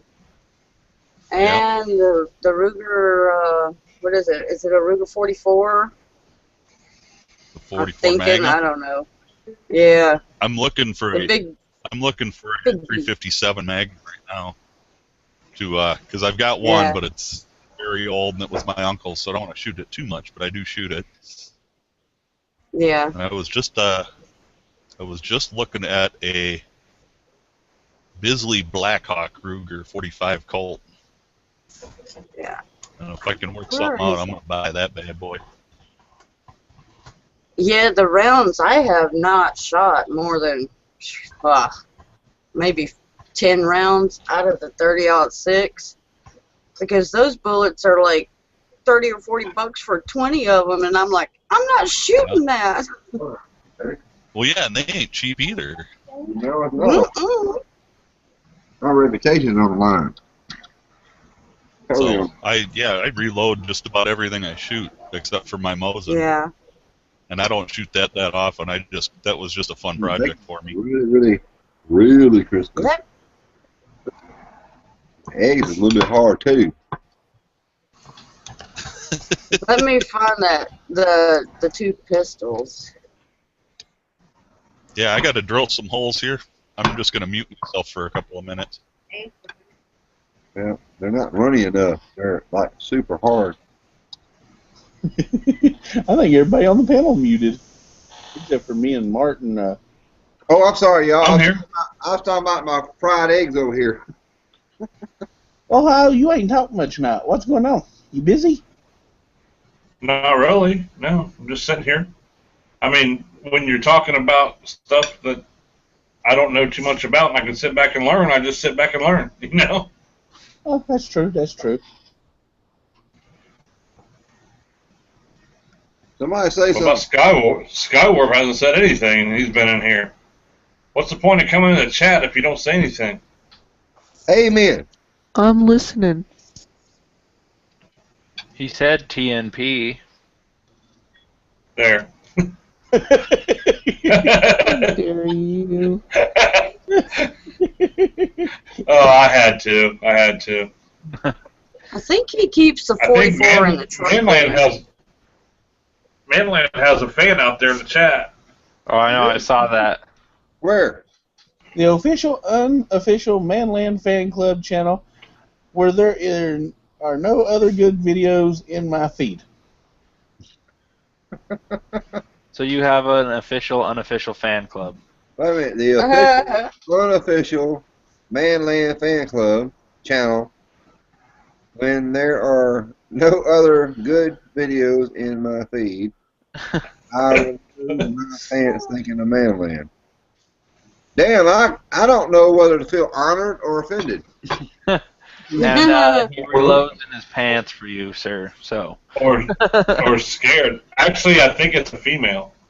Well, actually, it doesn't matter. Yeah. I got a fan, so I'm gonna appreciate that one fan. Wow.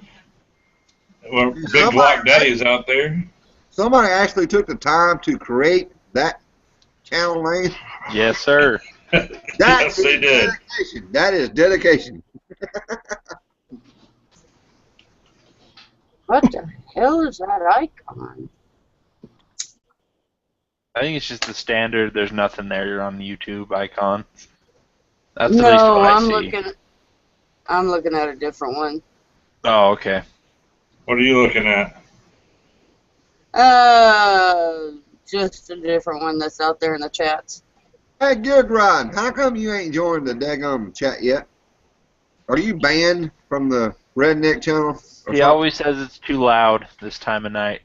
Too loud? At his house. Oh. How He many doesn't want to folks interfere. got around over there? Oh, well. Scott turned around. He didn't see. I'll be right back, guys. 1 sec.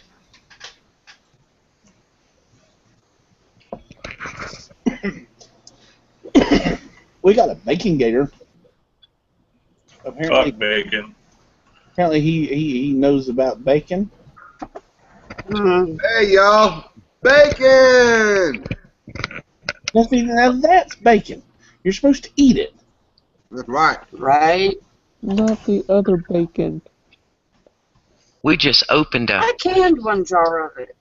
Huh? What, Mouse? I just opened a can of our a quart of our canned bacon for bacon, lettuce, and tomato sandwiches, and that is the greatest bacon ever. How do you can? You wrap it in parchment paper. Oh wait, one of my favorite channels arrived out there. Consensual sex in the missionary position for the sole purpose of procreation. Oh my God, that just sounds like a channel of major action, doesn't it? Yeah. Don't you have a video on that, Mouse? Yeah, I did a video on canning bacon and then opening it. Yeah. And then, as long as that seal stays, it's not recommended to do it, but for crying out loud, you know, we can things. And you can buy canned bacon from Yoder, so if they can do it, we can do it. And that seal stays, and then that bacon grease is still good. I mean, we may be using that for lighting at some point, you know what I mean? Yeah. You can save that paper, put it back in a jar, and stick it somewhere, and you can use it to light fires. Yes, I am a bacon grease saver. I mean, any Southern girl worth anything has got some jars of bacon grease sitting around. People are like, "Oh, I'm storing olive oil." I'm like, "Homegirl, I got bacon grease. Okay, you cook green beans." Yeah, I'm not eating. Oh yes, we keep a coffee can. Just pour the metal coffee can. Yes. Once it cools down, you put the lid on it. But yeah, you use bacon grease. I mean, if you're going to put a couple scoops of bacon grease in there, if you're going to make some gravy or something. Yep. Yes. I use it when I make green beans. I throw a little, like a heaping soup spoon in there, you know, from your regular utensil drawer. Fry my onions in it, and then grab my, throw in my homegrown and canned green beans, or the kind you get from a farmer's market, and that is some good eating. And then cornbread to sop up that pot liquor, because all the nutrients are in that juice. You know what I mean? And it works in the bedroom too if it's cooled down. Okay.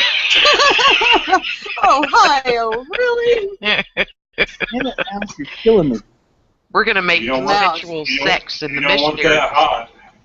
No. You don't want hot bacon grease in the bedroom, let me tell you.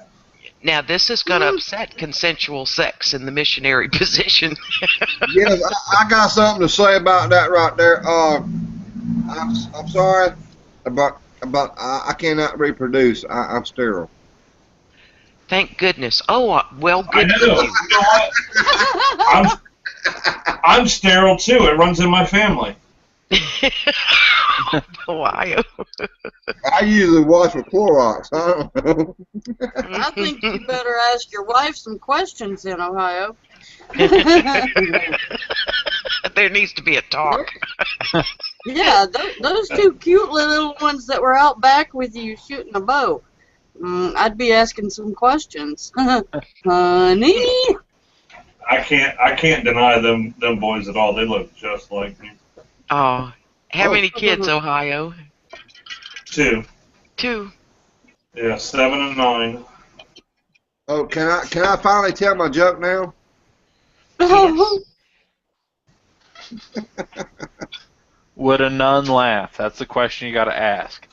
Oh, good one. Real now. It was the one I told before we went on air. So the ones that heard it before we went on air has to be the judge of that. I may have to tell it funnier, but I didn't hear it. I didn't hear it either. okay. I'm going to make this attempt. Here we go.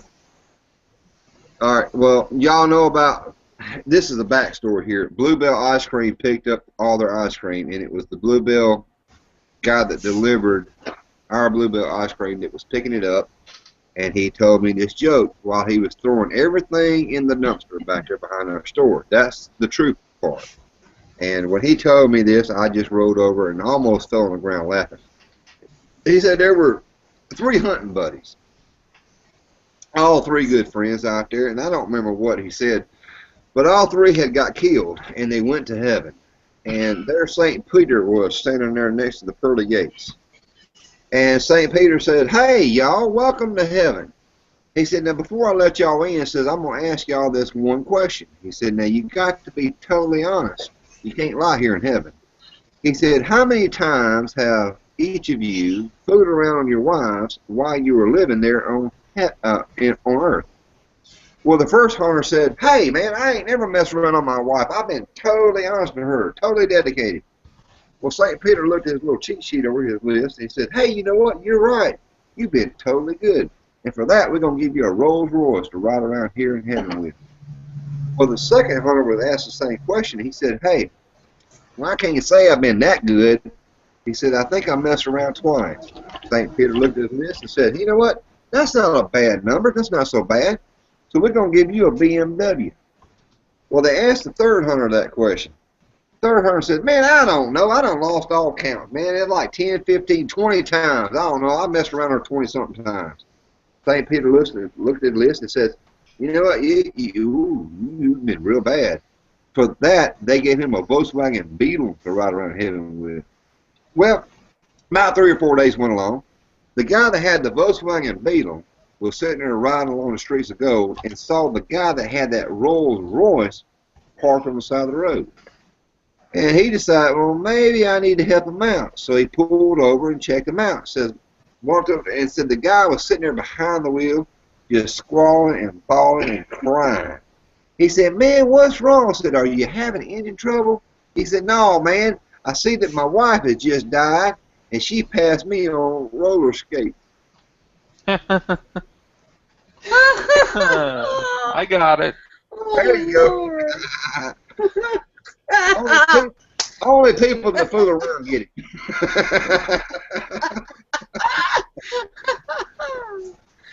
Oh, shit. Bluebell was my favorite ice cream, and I cannot believe they had to recall all of that ice cream. And They then did it totally voluntarily. I know, but All what aboard. does your store do? You don't go walking in there with a dripping gallon of vanilla Look, ice cream. we've had customers bring half-gallon ice cream, 2 scoops left in the damn container, wanting their money back. Oh, shit. I'm serious, y'all. My supervisor, he's the meat and produce supervisor, brought his brother's ice cream back, wanting a refund. Wow. I said, "Are you crazy as hell?" He said, "No, I want my money back." I'm like, "No, we don't do refunds on it." He said, "Well, what do you do?" I said, "Well, I'll give you a refund on it because he's the guy that can fire me."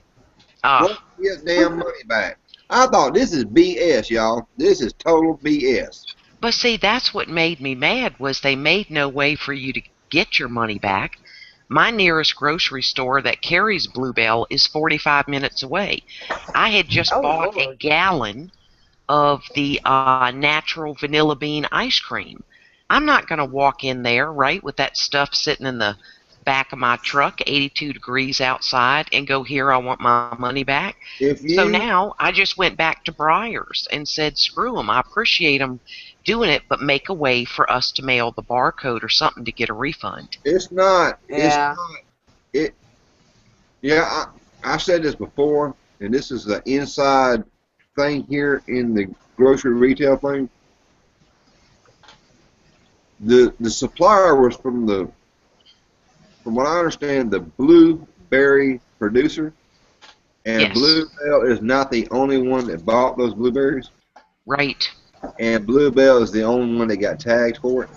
Listeria, yes. So there is some severe discrepancy going out there in the political arena. If you pay your money to that person you're trying to pay off, you will not get the thing you're pointing at, and Bluebell refused to, and therefore they got charged for it. And they're the only ones at this point, except for, I think it was Jenny's, I was told earlier, which I got to do a little research on.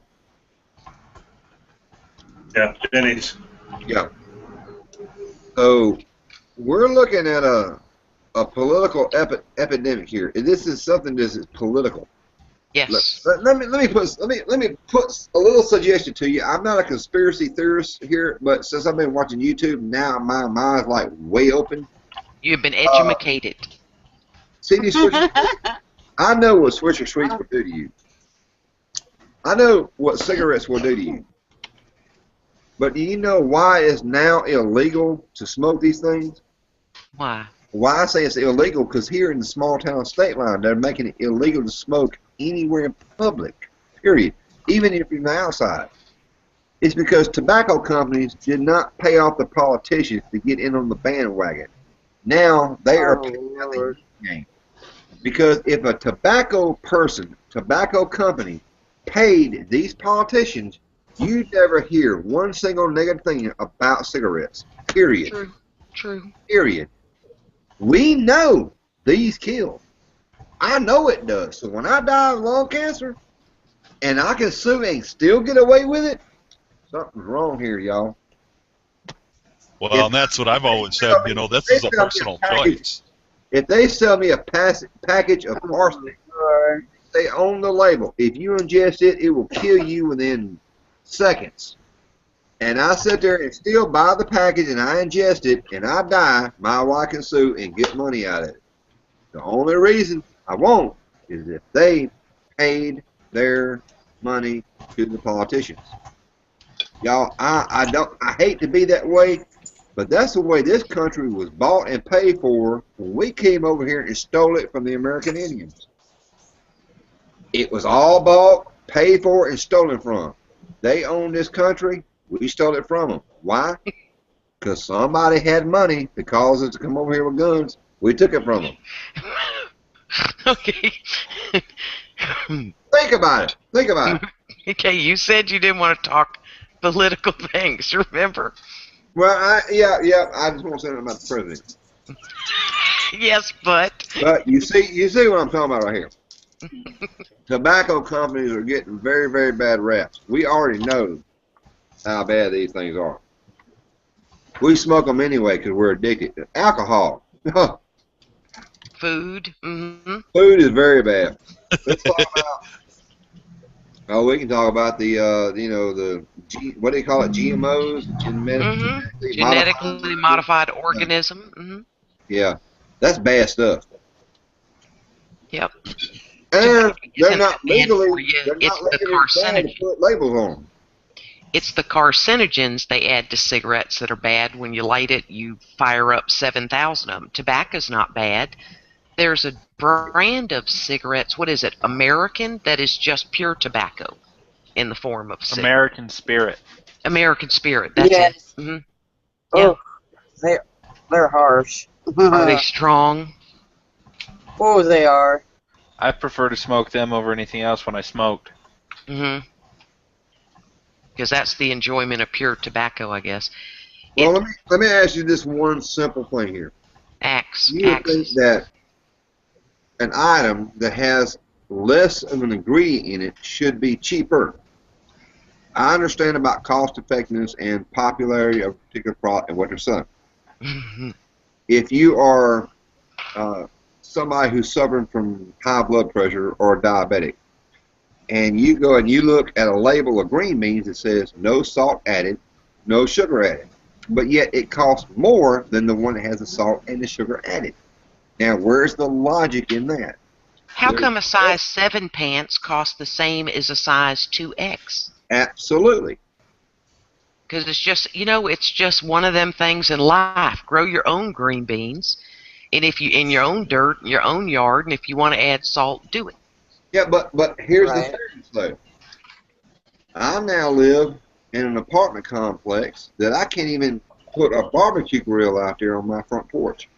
Right. You could burn the place down. I don't have any ability to do a garden or anything, which I'm lazy, by the way. I won't do it any damn way. You got a farmer's market in Mississippi.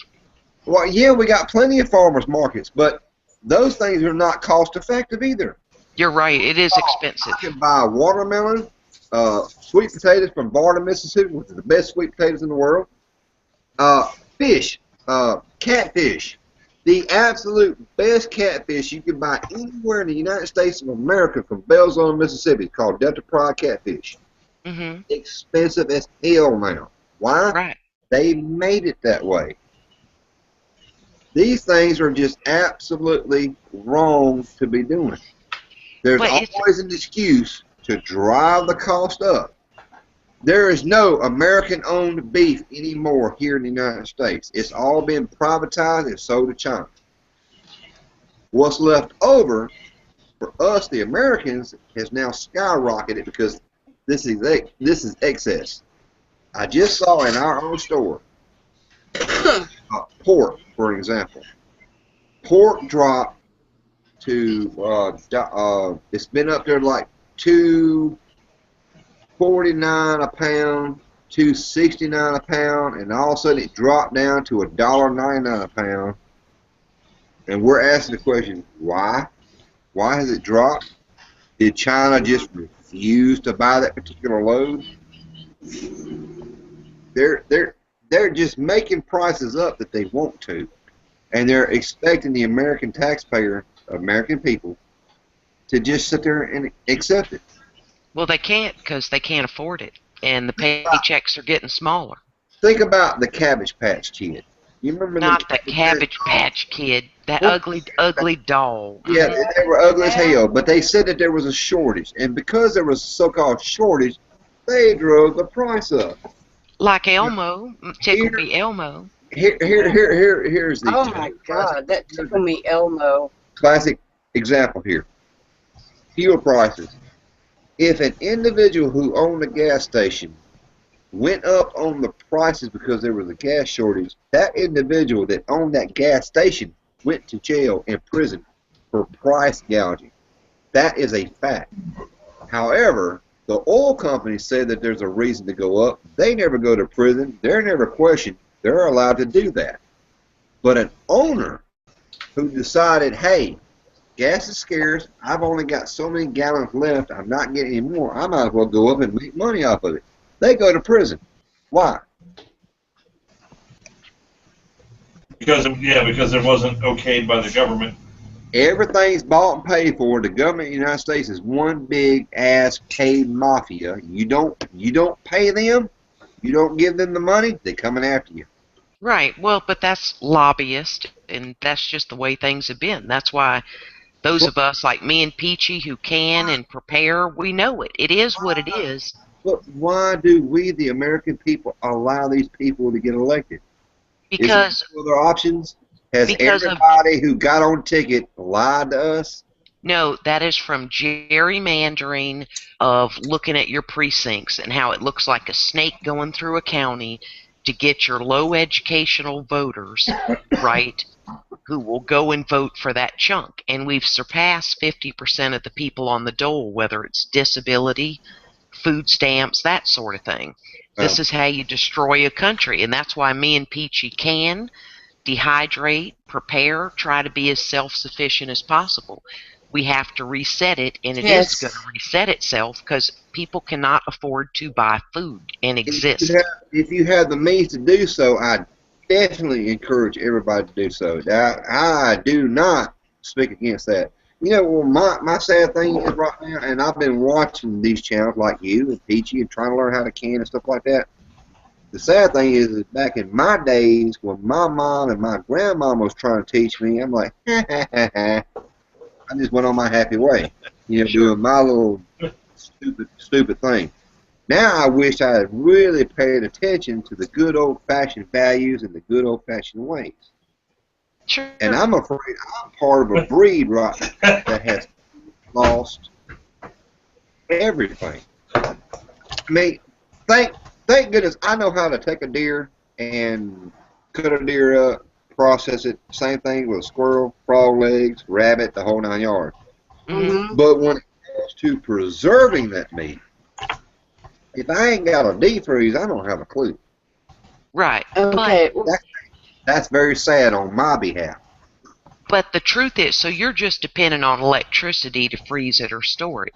But the truth is, you can live without meat also. You can prepare and store food under your bed. I'm still talking. Hang on. Hold on. Simmer down. Simmer down. I can't live Take a bite of something. Take a bite of something. My meat now. I gotta have my meat now. Come on. You can get ham. Put a piece of bacon in your mouth. Yes. Put a piece of bacon in your mouth and gnaw on it. You can still use coupons. You can still buy green beans, carrots, canned chicken. It can still be done even though you don't know how to do it. You're simply dependent on electricity to store it. Your deer. And you know what? A squirrel is enough food for one person, really. I mean, I don't know about you, but we got little skinny coastal squirrels. So you kill it, eat it, and you call it that's a snack. lunch. Yeah. The next day, it's like eating a potato chip right there, but rabbits, but it's canned. And it doesn't matter how small a space is. And the advantage to... Go ahead, Peachy. I was going to say, I can make one rabbit that I've canned up, make a stew out of it, throw a thing of canned carrots, a thing of canned potatoes in it, and you've got a stew that'll feed more than one. Yes. I mean, you don't get a whole ton of meat, but you get some. Mm-hmm. True. Yeah. Because the truth is, we do not have to have a meat. We do not have to have a sausage biscuit in the morning. We do not have to have chicken salad for lunch. We do not have to have, then, meatloaf and green beans and those things for dinner. We have to learn how to eat differently, okay? Because it used to be, in the summer growing up, I went to a Catholic school because I grew up in New Orleans, and you do not want to go to the public school. And I am saying it correctly. Anywho, all in the summer, all we ate was what we grew. And that is how my mother bought my uniforms and my saddle Oxfords. We dreamed of having a chicken, okay? You couldn't, I mean, it's so polluted there, selling out your ecology for your economy of Shell and Dow and Exxon. Hey, Gear! Yes. I just saw Gear. Hey, Gear. Hey, I love me some Gear Gride 19. hey, Help me, Gear. I'm getting beat up by 2 girls. Gear's with us, Manland. He's with us. Yes, he is. He's on our It's side. funny He's as our hell, though, man. man. He is our man. Oh, just like I'm gonna eat that pepper totally on my own. I see y'all a bunch of good friends. I really appreciate y'all. You know what? And we're going to show you how good friends are. We're going to watch your video when you put it out. And we're going to share like it. it, share it. And we're going to like and share it, and we're going to share. There you go. Now, Manland, you were talking about saving your bacon and stuff. Check your store and look for pork bellies. I found some that big slabs for like $4 a piece, and you just cure them in the bottom of your fridge for 4 days. Slice it up. Watch Mouse's video on how to can it, and you've got bacon on the shelf. Well, I don't know what you guys are so worried about, canning and saving food. It's not like McDonald's is ever going to close. We'll always have some place to go. If I can't walk into somewhere and get a damn McDouble, I'm just going to kill myself anyway. Listen, Right. when a McDouble is $24.99 and then the fries are $14, it's just not going to work out that way. Yeah, but Right. I'm making like $216 an hour by then, you know? That's true. That's And true. I'm We'll a career fatty. Nothing will get in Because- the way of my food. But y'all, here's my Because minimum wage will be $212 by then. why. and we'll get and be paid with hauling it in a wheelbarrow like back in the day. Yeah. But there's my question: is why are these prices going so astronomical now? Doesn't They're it matter going why? insane. Have we, as human beings here in the United States of America, decided, we said, hey, you know what, we want to feed the world and we want to share the cost? No. No. You know what? You know what's happening?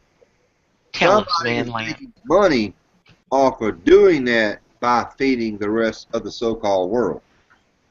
We, as American peoples, are Oh, hey, voting Justin. people in charge. Now, when you vote for that individual, you don't know who you're really voting for. You're voting because they made campaign promises, and you find out later that they have not, fulfilled that promise. Right, but here's the reality. That is what it is, right? So we behave in a way that regardless of what those prices are, we can still eat good.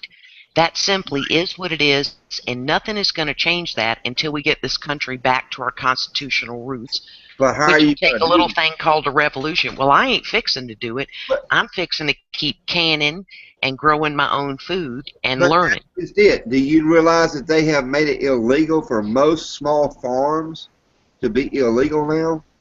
Well, they're attacking the because of the- homesteader.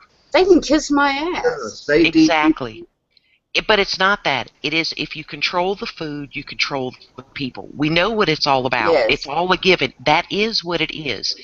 There is nothing that's going to change it until we have a revolution and things change in that regard. Politicians aren't going to become less corrupt. They're not going to become the public servants they were. But the way we behave and the way we prepare ourselves is all up to us. I don't give a darn what caused ground beef to be $4.79 a Right. pound. I'm just going to get it when it's on sale, okay? And If can it's on sale. And here's if I get on sale, I can listen. Let me here's tell my you way what you of need. proving this right here. Hold on, Big Pepper. Hold on. If nobody in the United States voted again in the next election, It wouldn't make a damn bit of Nobody difference. they would sit there and elect Thank you. themselves. They would totally elect themselves. All And it takes is one to go vote. that would prove the corruption that's in our system now. But Well, we yeah, know because it's all the there. politicians are going to vote. Popular Right. vote, none of that makes any difference. Like you say, it only takes one vote to do it. If nobody did, one person vote, the person's got it. We understand that. But that's Right. how corrupt our system is. Yes. We need to take a stand and say no more. How do we do that? Without violence. Without violence. No guns, nothing like that involved. To sit there and say, we will no longer vote for you. And we need to make it public why we're not voting. They don't care. Listen, when I hear people on the Nobody's got news, to care because it's the people. If the people care and they say they don't vote, then who The the hell people- is in charge to say, it don't matter if the people don't vote, we're going to put the people in charge that we want it? Somebody's got to be recognized and say, aha, you're the culprits. And then we go out there and we'll wipe them out. okay, simmer down, Do this. simmer down, simmer down. Breathe, breathe. Yes, Breathe. breathe. That's right. Make your teeth meet each other. There you go. Good area. Peachy's showing you how to do it. Right. It is, Breathe. listen, it is what it is. You're not going to get the 50% of the people who are on the government teat to change anything. I cannot change them, but I can change myself and how I make myself ready for that's happening. But if you're changing yourself and you're remaining silent, then you're not changing anything. I ain't silent. No, I'm big pimping with a big mouth. either if you vote for somebody that you think is going to represent you, because that's the only choice you got, then you're not really doing any good in the world as it is. It ain't my job to take care of the world. I have to take care of my family and my little hot tail. I didn't get to be 58 years old by being a punk. You have to also consider your neighbor's concerns because, the scriptures teach us to love not only yourself, but to love your neighbors as well. And the Bible teaches us to prepare that a prudent man prepares. Help, and I'm talking about in the political arena. Yes. And we've got to be together and decide on what's for our best interest. Now, not everybody's going to agree on a certain political agenda, but what I'm saying is if I pay my taxes, but me personally, I'm held responsible for my personal debts, and I've got to go to jail, prison because I don't pay my debts, then the next person that's elected that spends that money that's not theirs on something that makes them money should be held financially responsible for the money they just or the debt that they incurred. Well, that's not how it works. It should work. Hey, real quick. I just want to let you guys know. I heard from Oily. Everything's good. Oh, good. Thank you. Oh, and Jack of all trades is here. He has a channel. Oh, he's back. Mouse. Yes. I have a question, Mouse. Hit me. I give my neighbors across the road free eggs because I'm just overrun with eggs. Oh. And I give them away free to my neighbor. Mm-hmm. And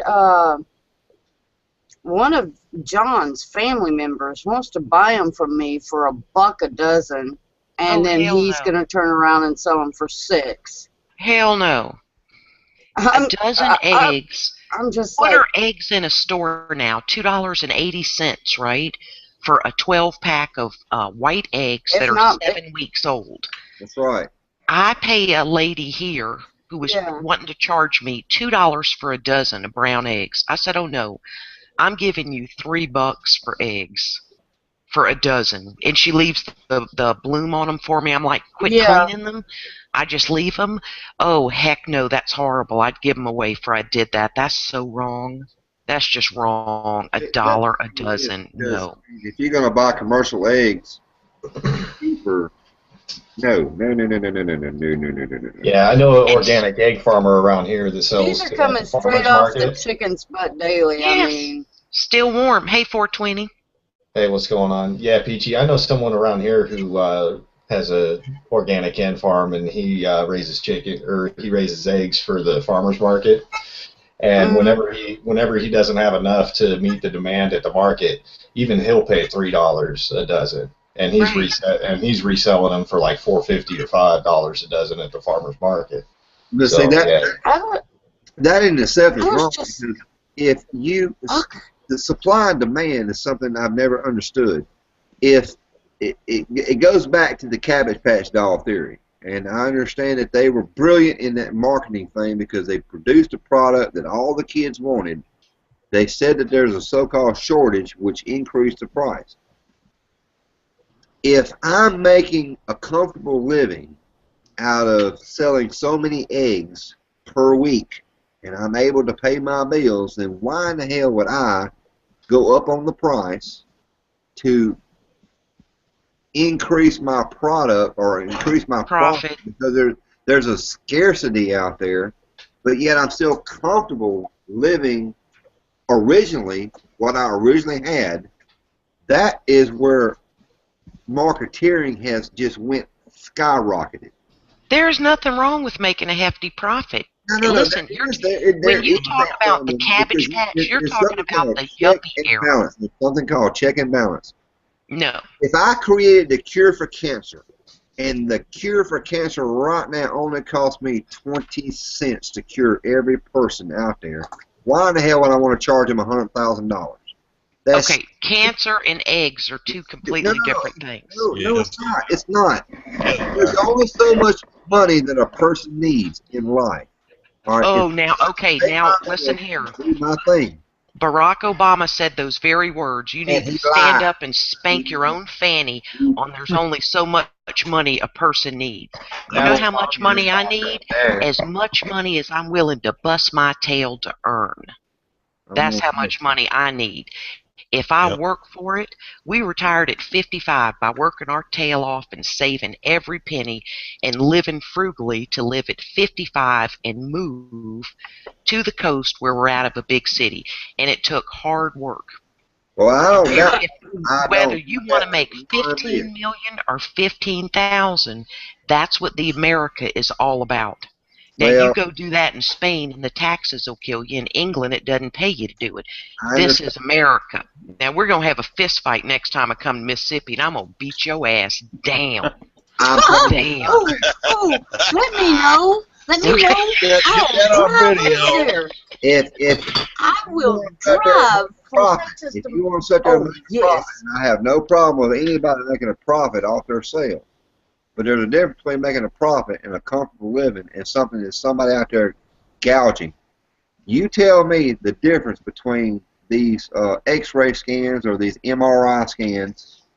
When they plug that machine into that outlet, it uses no more voltage than a cell phone does, but they're going to sit there and charge you $2,000 to $3,000 every time they do it. That is absolutely wrong. An They MRI have costs to recoup their 15. money for the machine. Yeah, and the research. Listen, Yeah, how much an does the MRI machine cost? How much does the operator cost? $1,500. Let An me- MRI costs $1,500 with insurance. It costs $500 when you don't have it. Let me And an explain. MRI is an investigative tool for you to know, do I need this surgery? What's going to be the most efficient way to do it? Ain't nobody got to get one, but that machine is not cheap, or the research that developed it. Why is the machine not cheap? Because someone has to make it. Darling, let me tell you magnetic something from image. personal Because it probably took 20 or 30 years of research and development to make that machine. Thank you, Life, Franklin. Are you fucking kidding let me? me tell you You know how this. much You time went into realize- making that machine? And Yeah, a sure, radiologist replicate it has for to cheap, read but the I damn. have been there and done that in a life-changing experience.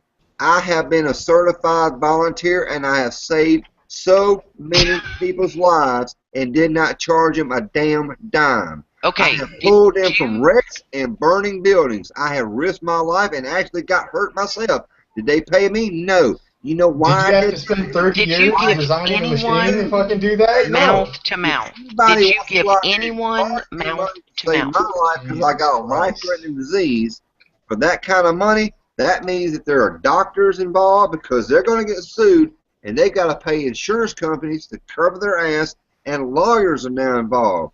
What happened to this country? Lawyers have now got involved in this thing. They're making money. Now Obama's got a fact. If you're a born baby and you're born here in the United States of America, you've got to have life insurance, and if you don't pay it, you're going to prison. That's Okay. wrong. Now, Manland, this is your fair warning. Remember how you said if you started getting hinky, that we're supposed to tell you you're getting hinky. And mouse toes right here, Right. little bitty mouse toes to tell you you've just jumped the shark here. Okay, I'm sorry. That's all right. I think you're adorable and I love you. So, but you need to simmer down. Simmer down. Passing him some kava kava. Ain't you got some more bacon up in there? Yeah, Tried all the bacon. try some more of that bacon and eggs. Come on now. I am Scott, telling did you you. ever tell us what you were making tonight, by the way? What's that? Did you ever tell us what you were making tonight, or just show us off the holster you had made? Oh, I'm just working on another holster. Okay. What gun for this time? Mil Spec 1911, 5-inch 1911. That's pretty cool. I've always I think wanted you one of turned those. around when I showed you John's. Oh, there you go. I like that. Ruger Blackhawk or Being a stainless, Red Hawk, but whatever it is, right? that's a Blackhawk. Yeah. Blackhawk or a it Super is. Blackhawk. And the 44 he keeps in the truck with him, so I'm not going outside to get it.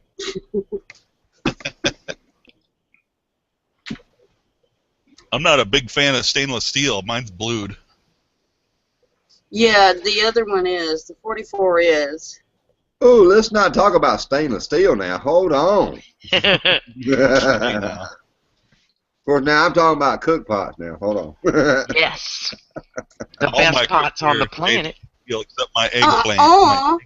Mouse, you lost I like your mind. Magnolite. Yeah, I like Magnolite. Cast iron, Peachy. There you go. Did Cast somebody iron say is the stainless best thing steel? ever made. Oh yeah, we got You cast got iron. one Too. of them. We got a Griswold #9, old cast iron pan What's with the basting going on lid. now? I remember the first time I ever chatted with Peachy, she almost had a conniption when somebody was going to electrocute some cast iron. Yes! Whoa. I was like, oh my god. It was, what, Basic American or something? Oh, Yeah, oh my he's out god, he there. almost gave me a stroke. Oh my Well, lord, I he got almost an killed old, me. No! I got an old wore out cast iron that I use for melting lead. Oh, nice. But there ain't nothing else, no better way to melt lead than in Holy cast iron. crap. Hey, y'all, we just jumped up to 22 watching now. Holy 23. Don't we just do this for our own grins? I think this could be. Sorry to disappoint the audience, but I am here. Peachy Basic American is in the YouTube chat room. He said it was them with the electrolysis of the cast iron. Yes! Yeah. There's other ways to bring it back to life without charging it. You know the best way is to throw that bad boy in a campfire. Get a nice hot campfire going. Throw that pan right in the campfire. Yes. Because it will stink the hell out of your house if you try to cure it inside. Oh my god, it stinks. It like permeates your sheetrock too. You smell it for like 2 weeks. That's why God made grills, man. Right? And fires. What do you use, Peachy? Crisco or what? When you see lard. Lard, yes, that's the way. Just lard. Just lard, nothing but lard. Hey, Jack of all trades, what's up?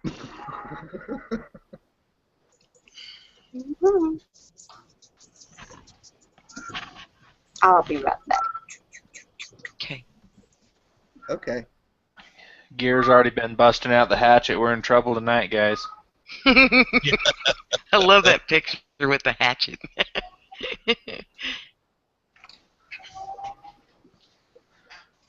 Now, did somebody scalp you, Gear, or is that just receding?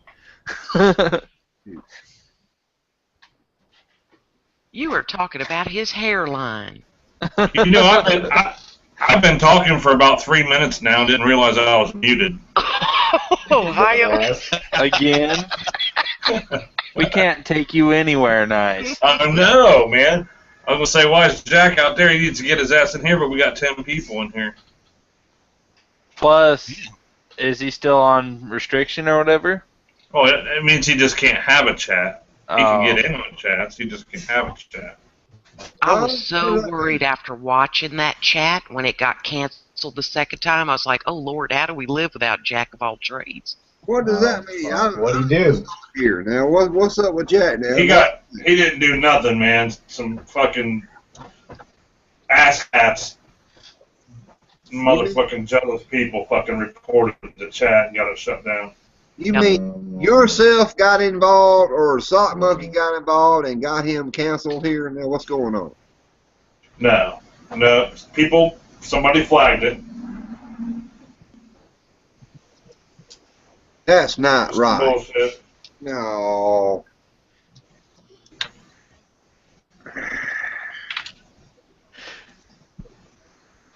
Are you crying, Mart? More coming to you. You can't even have a legitimate conversation no more. What stinks is it wasn't Jack's fault. I mean, the guy started playing with his own breasts. It was just ridiculous. And we knew it was like, oh, again, when he opened the second chat and it happened again, we knew it was going to stink, you know? Because it was an hysterical chat. Okay, now there's room for Jack. Yeah, there is room. Come on, Jack. Here you go, Mouse. Yeah, but I mean, you know, I've seen stuff 10 times worse on chats than what happened that night. Definitely. Definitely. So, if I were to talk bad about frog legs, somebody can report me and get me kicked off a chat. No, man, land. Somebody flagged him. You know, you hit the flag next to somebody. That's what I'm saying. It don't take a lot. You report it, and if you get more than one, you get a couple people reporting it. If you get a couple people reporting it, then they'll shut you down. So that's what I'm saying. If you get 2 people or 3 people that don't like your politics or whatever you happen to say, right, they can go in there and flag your chat and get it shut down. About this. But they report it. A couple people reported it. Somebody from YouTube or Google came on, looked at it, and then shut it down. Wow. Yeah. I think it's a couple-step process. I don't think I could just go on and say I don't like this chat and then shut it down. Right. It's a couple people, and then it has to be a couple people, and there's no moderators. Right. After they get so many flags, they just automatically shut it down. Mm-hmm. That is sad. And then you have to prove your innocence. All right, it's guilty until proven innocent is what it is. Is that like on a private chat or is that like on a public thing? Like it was live. A hangout. It was live on air. Okay. Yeah, if you're off air, they can't do shit. If the naked guy wouldn't have come back to the second one, it would have been fine. I don't know. I mean, he wasn't naked. No, but he was saying he was naked and he was playing with his breasts. Yeah, well, but I mean, and other things are kissing in a bottle. But listen, I can get on YouTube and look at fucking women giving vaginal exams and fucking titty exams and sticking stuff up their paws, and that's just fine. I've seen it's bullshit because actual porno. Yeah, but their market is porno here on getting YouTube. older too. Not the fake stuff. There was a few people that got together and fucking flagged it because it's doing better than their shit. Exactly. It was a troll attack. That's exactly what it was. Yeah, it comes down to this. If somebody dislikes 2 or 3 gathered in my name, hit the flags and they could shut that particular deal down is what I'm saying. But you have to get a number of strikes to not be able to do it, and then generally still it's temporary. Right, so anybody can do it. I get nasty PMs about the way I cook. I get nasty. Strike to take the Google Hangouts away from your channel. 3 strikes will shut you Daddy says I'm about to shut this bitch down. JK. Brandon, you sit down and behave. Yeah, but when you put yourself out here, it happens. What I is got it, eight. No, it's cucumbers, pickles. Yes. I got 8 pints done this evening. Oh my gosh, I love it. There's nothing better than your own jarred can. It's so weird to call them canned pickles. Right. Nothing. Yeah. Let's call them pickles. But I used. Yeah. I thought we were talking about something else. But I mixed my vinegar, and I had some red wine jalapeno vinegar, and I mixed it with the normal white. So they're going to be a little spicy. Nice. That sounds good. Good. Yep, but it does seem like the trolls are moving in a pack Oh. now. Who the heck has that? Hang on. Yeah, it's time? Ohio. Shots fired. Hang on. Shots fired. Ohio down, Ohio down. Ohio's not at work, is he? Yep. Ohio. Yes. You getting Yeah, shot what at kind of work again? is that? He can do chats from work. He's in a Security, right? guard shack. Mm-hmm. Mm. Yeah. I suppose I could do chats from work if I had internet That's at work. the second time. It was me who flagged Jack's That's the second time. It's a rough day.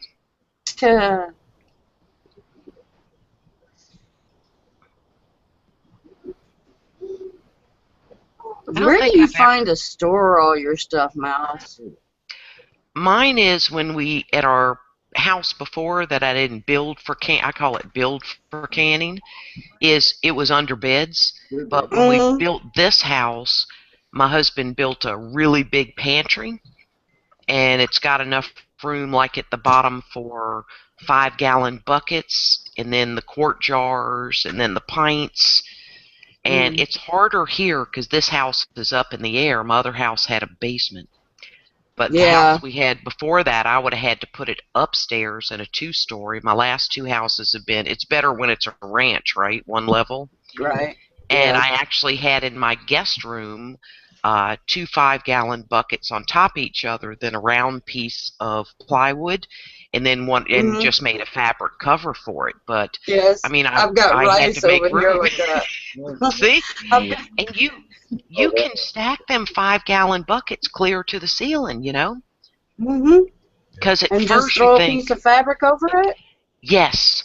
Even in apartments, people can put up, you know, the little expandable things for a shower, the curtain rod. They can put that up and just make a room a little smaller. But you got to make the room for it, because I'd rather buy it when it's cheaper. I ain't going to quit eating rice. I'm not going to quit eating sugar or Tabasco, you know what I mean? Or buying Spanish olives and black olives. So, shoot, I'm going to get them now. Yeah, well, that's what we do. We catch stuff on sale. Yes. You know, buy extra. And, you know. I'm not going to repeat what Jack of all trades just said, but that was funny. And it doesn't matter what somebody's budget is. I have single mom friends who are divorced, husband's not paying alimony, child support. And I'm like, but I'll get in their car with them and see a Starbucks, right, drink in the middle. It may have been from yesterday. I'm like, what was that, $7? Do you know how many cans of carrots, Libby's at the dollar store you can buy? 3 bags of rice? Yeah. It's turning that attention. We used to eat out 3 times a week. You know, we love to eat good food. And it was like, oh, we're cutting that, you know, for more. On your point about misspending money. Oh, sorry. Go ahead. Oh, I was just going to tell Mouse that the 2 buckets over here that I made a table out of is 2 the 5-gallon buckets full of rice, and I just threw a blanket over it and set a scrap piece of tile on top of it. Poof, table. Yes. Listen, if I had to, I would stack up my jars in the guest room and fill up the drawers that are in the chest of drawers there and the closet for company and just hate it for them. I'd be like, whatever. You know, I ain't going to hide it. Hey, y'all, have y'all seen the Mylar bags as far as goes? Yeah. Has anybody had any dealings with that right there? Because that looks like something I would like to get into. Do the 1 gallons. Yeah, but it's a Mylar bag. You think it's cheaper to do it that way than it is to actually do the canning deal? Well, you can't. The things I put in a Mylar bag are like jumbo egg noodles. All my pastas go in there after I freeze them to kill the bugs. Yeah. But you can't put chicken in it. You know what I mean? And it's not going to be. You're going to do better if you dehydrate carrots or potatoes, dropping them in a Maxwell House can or a, you know, some kind of plastic container. You say no, it has to go in conjunction with canning. Okay. Well, I just saw this one video on YouTube, and I cannot remember where it was at, and I got all excited because it looked like it was like an MRE meal, you know, that you can technically can whatever it is you want to can inside this Mylar bag. Seal it up. Me and you talked about this, though. Yeah, we did, and I'm not really gotten into it because I think it was over the pond over there. You had to buy these bags, and I didn't know if anybody here in the United States actually did that kind of thing. You want the can that you can boil in, right? You want the kind that you can boil in.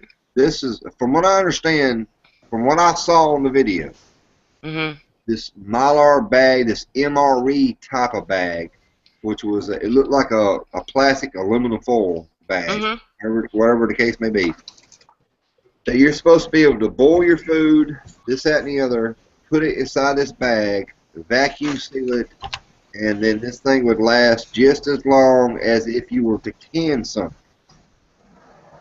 The thing that I thought was fascinating about it, from what I saw, now I may be wrong, it was like stored flatter. You could leave this thing and look because you killed the bacteria. It's just like exactly like canning, but I don't think that it lasted as long as canning. You know, as far as the shelf life was as long. It was kind of like an MRE.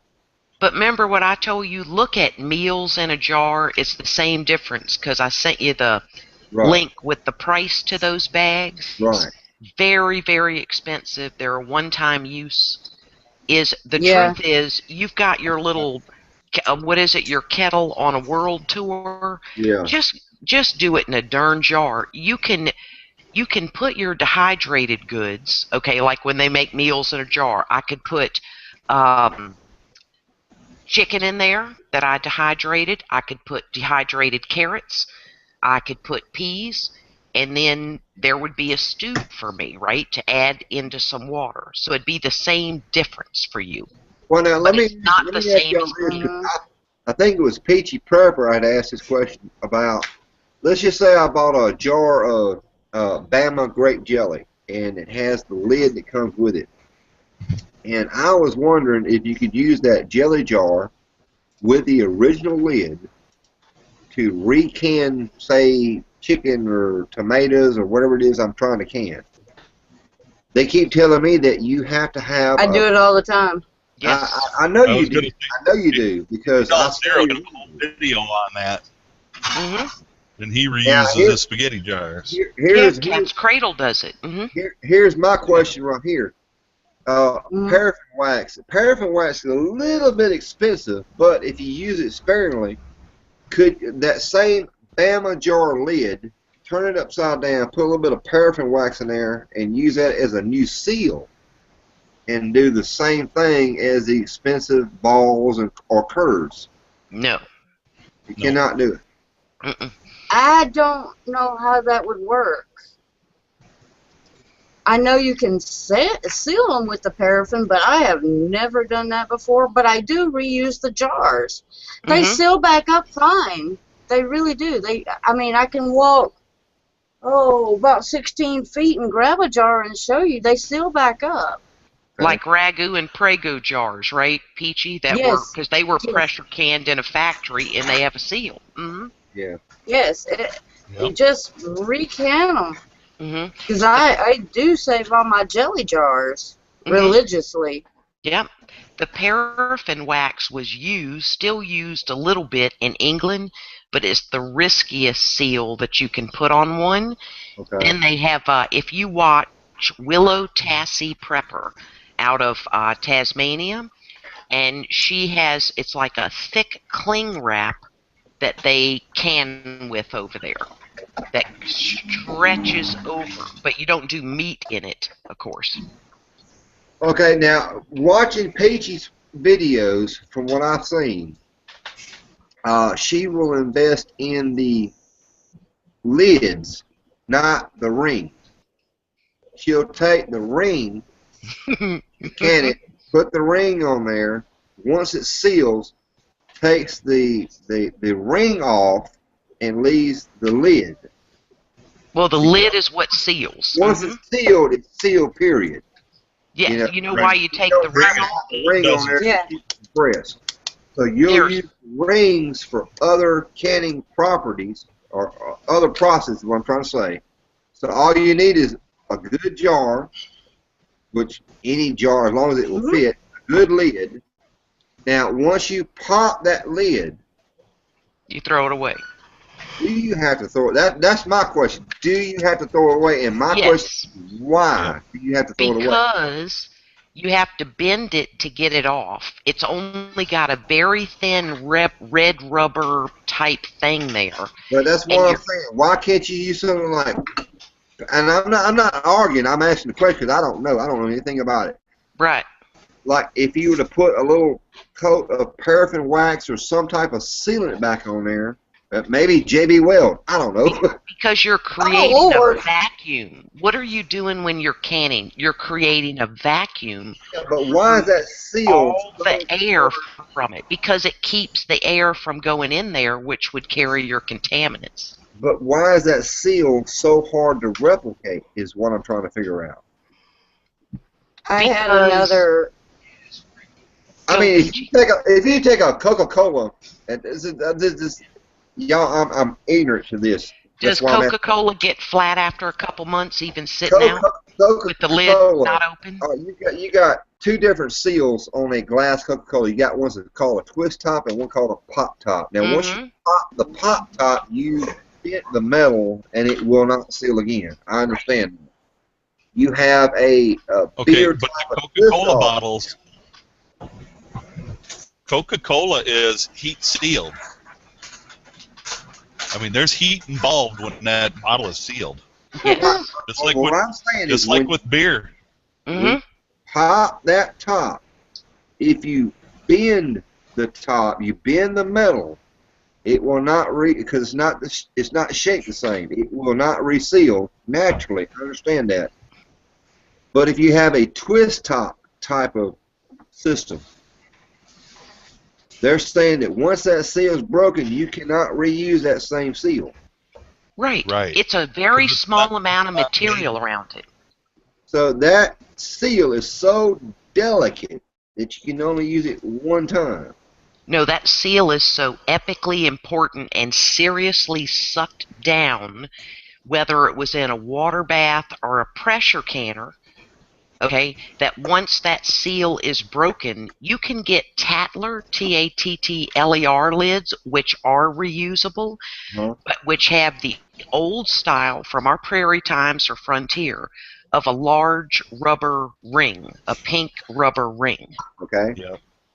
So the lids are very, very inexpensive. The reason you take rings off, everyone doesn't, is so that because moisture is in your pressure can or moisture is in your water bath when the jar is submerged, will remain behind that ring that Peachy reuses, and it can rust against your jar and eat into your seal. But you'll know that it's bad if the seal is broken, though. No, you will only know it's bad when you go to pull that out and you take that ring off. It is possible, and this is what happens when people get botulism and make the dead, is it holds that seal, the lid that you're talking about with the small amount of red material that seals to the glass jar. Right. That ring gives it, because it is designed that if bacteria builds up in the jar, it will push out. The lid will come off. If you have the ring on, the lid cannot pop off, and it will actually reseal itself, locking in bacteria. You do not smell or taste botulism. You simply eat it, and you make the dead. Okay, so you're saying it's best to go ahead and can it with the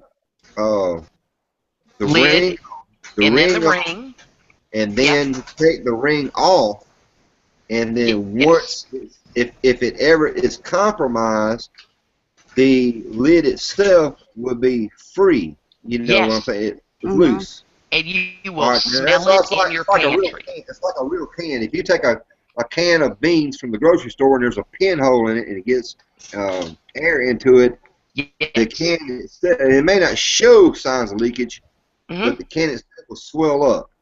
The top and will look at the new can with the darn pop tops on them. Every time I get pineapples, before they're expired, it will explode out of that darn thing, out of that. Mandarins and pineapples are famous for doing that. Show us, Peach. What you got? This is one I did last night, and it was an experiment because I had a whole pint of guacamole, but if you can see the lid, it sucked down so hard, it bent. Okay. So I will leave this one out on my counter to watch. I took the ring off and cleaned it up. It's sealed, but I will be watching it to see if these dings in it where it sucked it down so hard to see if she unseals herself. and then I'll just throw it out to the goats. Show him, But Peachy, it is, she's how you know how before we put them in the pantry, we grab them by the lid and hold them in the air? Show Mart how you do that, if you don't mind. Right just there, like, Mart, just sealed. I can't see. Okay. All right, there we go. she's All right, she's up. that's I mean, that's a good seal right there. Okay. Yes. yeah, Yep. it's down. You can't push on it, and it won't pop. Or Mhm. So but right, I'm watching right this now, one. right now, if you wanted to open that up, that is safe to eat, even though Yes. it's got Absolutely, deformality absolutely. to the lid itself. Now, here's my question. This, like I say, I'm totally ignorant about this. Once you pop that lid off that particular vessel that you got there, Mhm. you Yeah. cannot reuse that same lid again for Not if another. it's all dinged up like this one is. This But one it- I'll throw out. Right. But you wouldn't can chicken again with that lid, right, Peachy?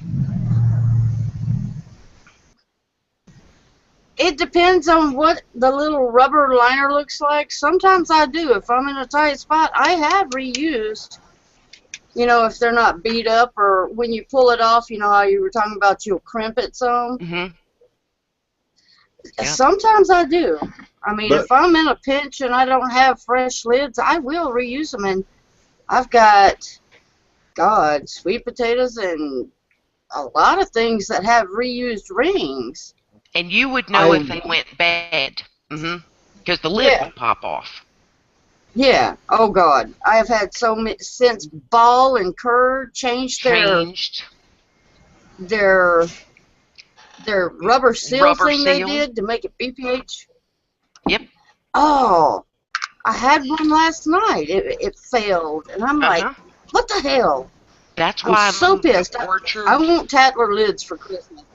But have you used Tatler lids though? And we had from Urban to Country Homestead Jeep. It was Jeep who did the video. When you take it out of the canner, you have to return that ring, and it can explode if you do it wrong and burn the purity snot out of you. I'm pretty sure it was Jeep who did that video. So there's a learning curve, and you can't can bacon with them. So I moved to the Orchard Road canning lids that are done the old way that Ball and Kerr used to be. Yeah, but I still have a stockpile of Ball and Kerr. You know what I mean? It's not like I'm gonna throw them away.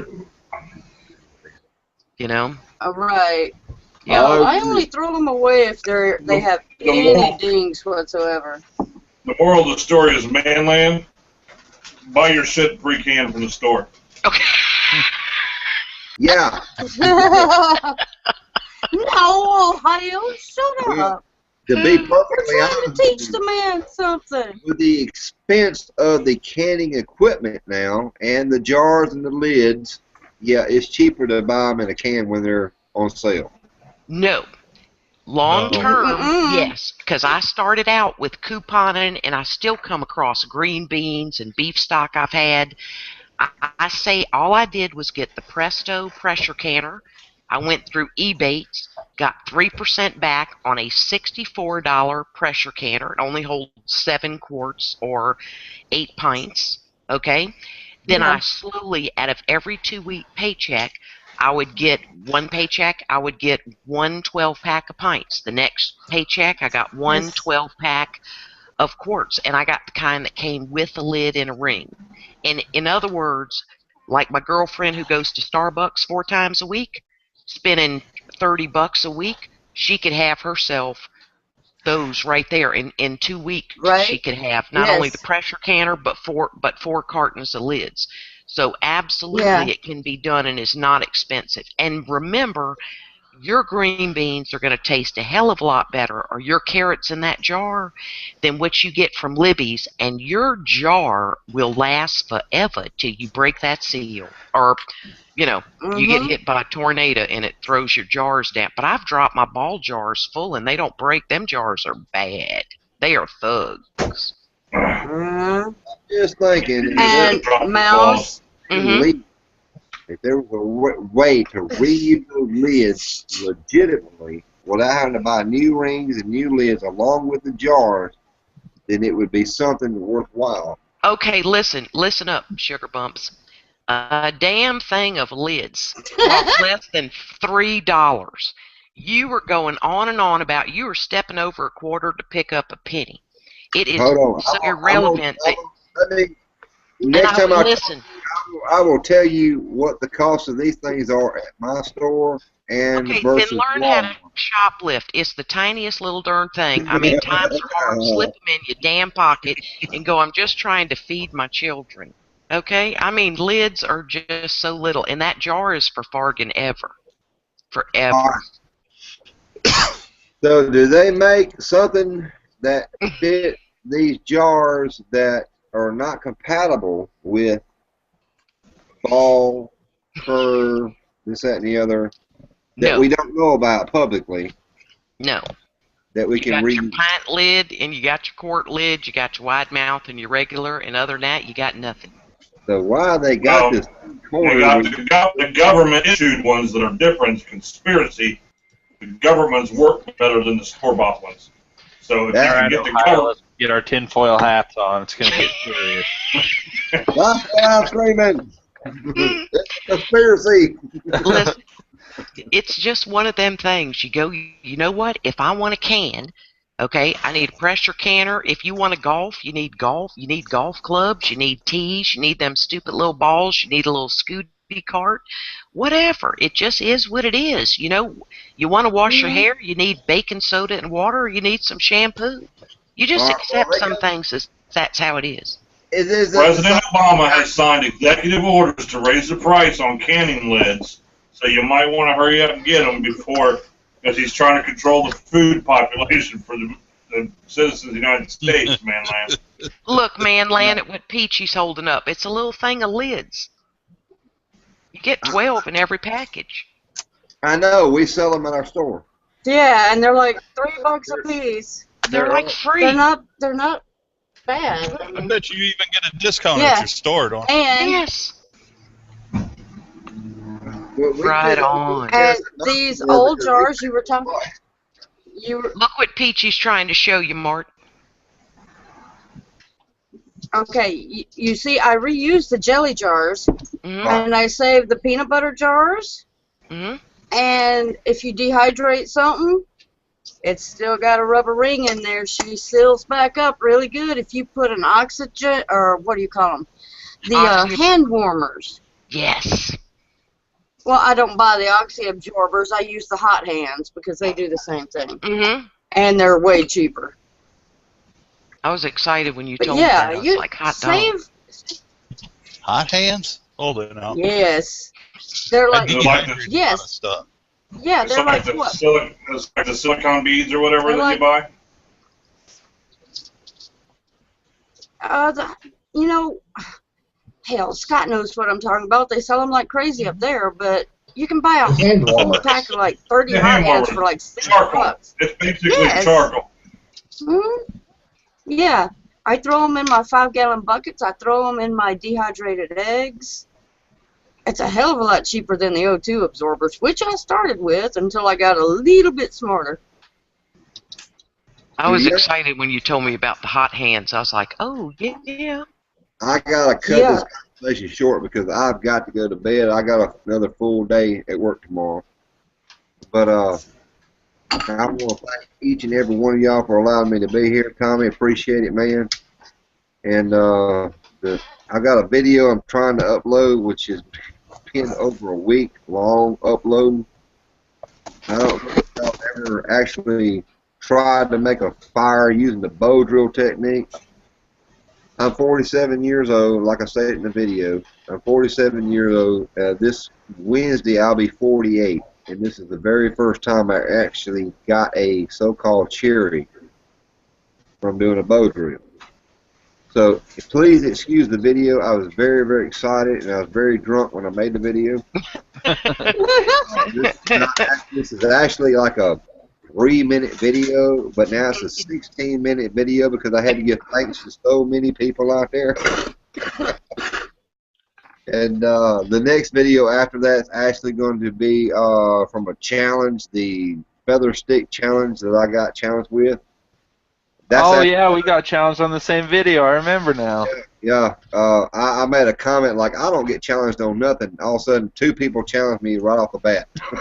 I never made a comment like that. I just got the luck of the draw, man. But I passed my test, so you gotta step it up, dude.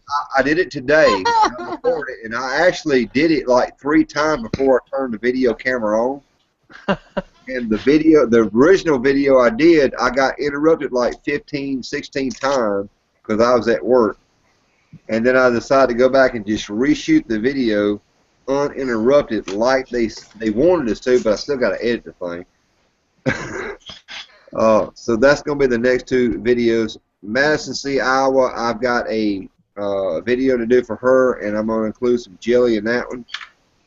Yeah, I'm plugging the hell out of my channel.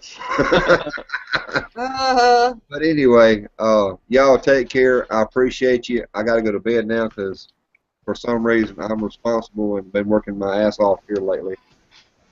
And I just appreciate y'all. And it was nice hanging out with you, dude. Come back again. For sure. Yeah. It's always nice, Mark. I will say this. Later, Mark. This is the best chat of all that I've ever had. And not just this particular session, but Tommy started something right here, and I'm really sad that there's not like so many great views out there, and it should be. Right. Because whether I'm I think news just needs to get around. Well, I think it's just real people talking, and like I said before, if I get out of line, y'all stop me, and you did. I appreciate that, but it's real talk. It's just real talk. That's what I like about it. And nobody gets upset. There's no arguments or anything, no controversy and all that stuff. And I just appreciate that. Keeping it real, man. Well, all right, now, Mark. My live talks is different than my videos, of course. I get to edit my own videos, so. Give us a report tomorrow on how much a package of lids is at your store. I'm gonna do that. Yeah, right.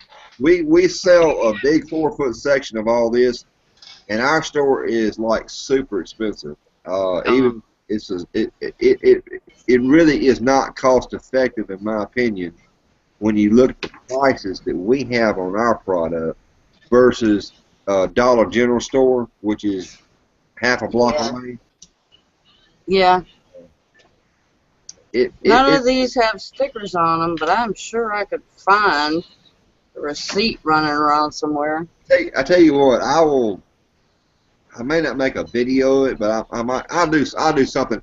I'll get a list of everything we've got in that section, including the fruit pectin and the paraffin wax. The paraffin wax is outrageous. I mean, it's just outrageous. And I bought a package of that just to play around with bushcraft. It's not cost effective at all.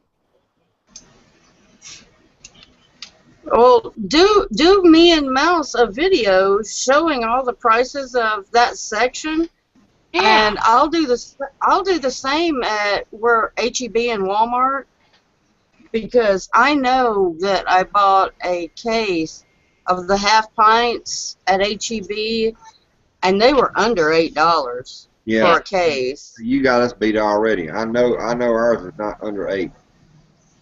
If you have an Ace But that's Hardware, the half pint jelly jars. Yeah. If you have an Ace Hardware in your area, Manland, you go online, you order the jars. They're like $6 something for pints, $7 something for quarts. It comes with the lid and the ring, and then when I get them, I take the lid off so it doesn't get indented. And you deliver to store. It's delivered to the store. You are not charged shipping. Same thing for True Value. They have a huge canning section, and just get all wide mouth when you do it.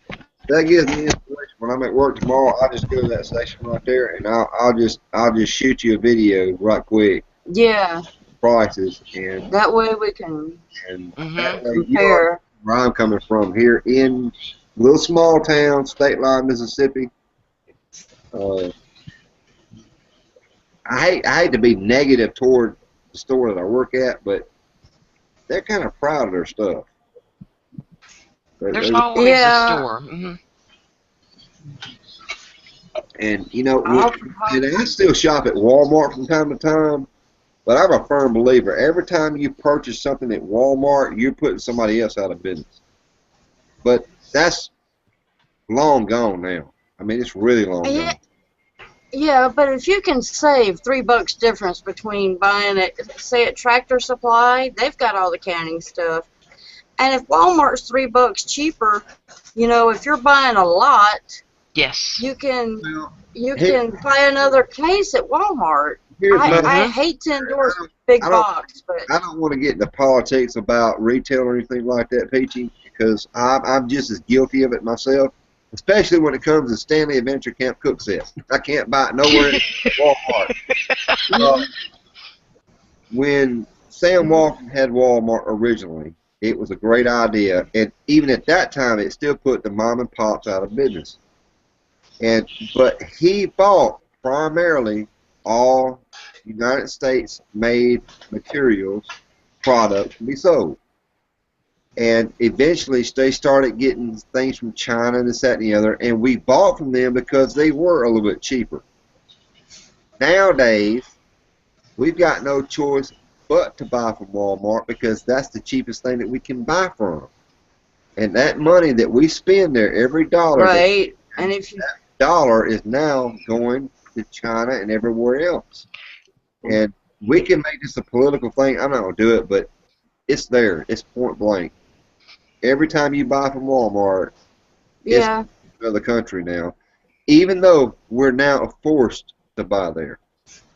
And the employees that are sitting there working at Walmart are not able to make 40 hours a week, and they're having to rely on the government to make up the difference. So they're making what little money they got at Walmart, the food stamps they get from the government, and they're all spending it back at Walmart. So Walmart's making a killing. And it's not benefiting anybody here in the United States. It's just not anymore. And that's the sad, sad truth. And I would be the first to sit there and tell you, yes, I want to buy American. I want to, you know, support my local community. But here at my own store, when we order VMC products, that's products primarily from overseas. So we're doing the same thing that Walmart's doing. People are coming to our store for the dollar stuff, and those dollar stuff is produced in other countries. So we're supporting other countries and not our own people here producing these products.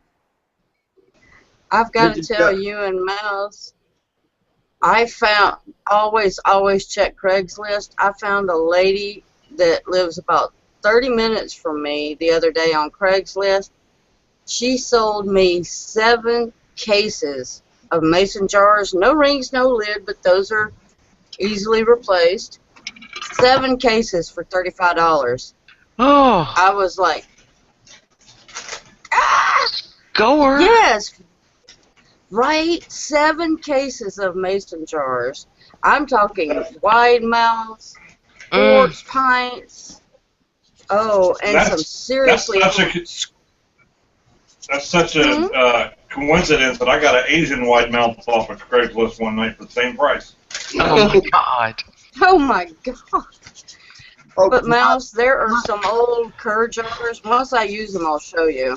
By the way, I wasn't talking about using paraffin wax to put in the actual down in the jar now, like the old-fashioned way. I'm talking about taking paraffin wax and putting it on that lid, you know what I'm saying, to put it around the ring. Yeah. It's still a no. Sure yeah, paraffin wax is too volatile. It'll melt with the heat anyway, so it ain't going to do any good. Yeah. So we can't take like a rubber gasket that would fit, that would work? The gasket that's on the lid is like a silicone rubber, yeah. Just like use silicone. I'm trying to find a cheap way to do this. I want to reuse buy the lids. The lids are cheap. No, they're not that cheap. They're not that cheap. $3. I'll prove to you they're not that cheap according to my store. And well, fucking go to Walmart and buy them then. Yeah, but then I put American people out of business when I do. No. Like Mouse was talking about. Walmart sells a lot of American-made and local products. Where is this made?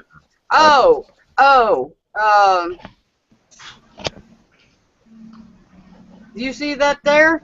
I saw a flag. Hold on. It's Kerr. Is that Kerr? Yes. Kerr. Yeah. The American flag. Yes. Okay, well, Kerr does that. I support him. Yes, it's Kerr. Yes, it is Kerr. And where'd it go? There, it says made in the USA. Those are Kerr. These are Ball. Says the same thing. There's your little flag. Okay. Actually, they're probably And made that's the the same Ball. damn place. Probably. I bet Kerr and Ball are probably the same factory. Yeah, they're made in China, but assembled in the It United is. America. It is.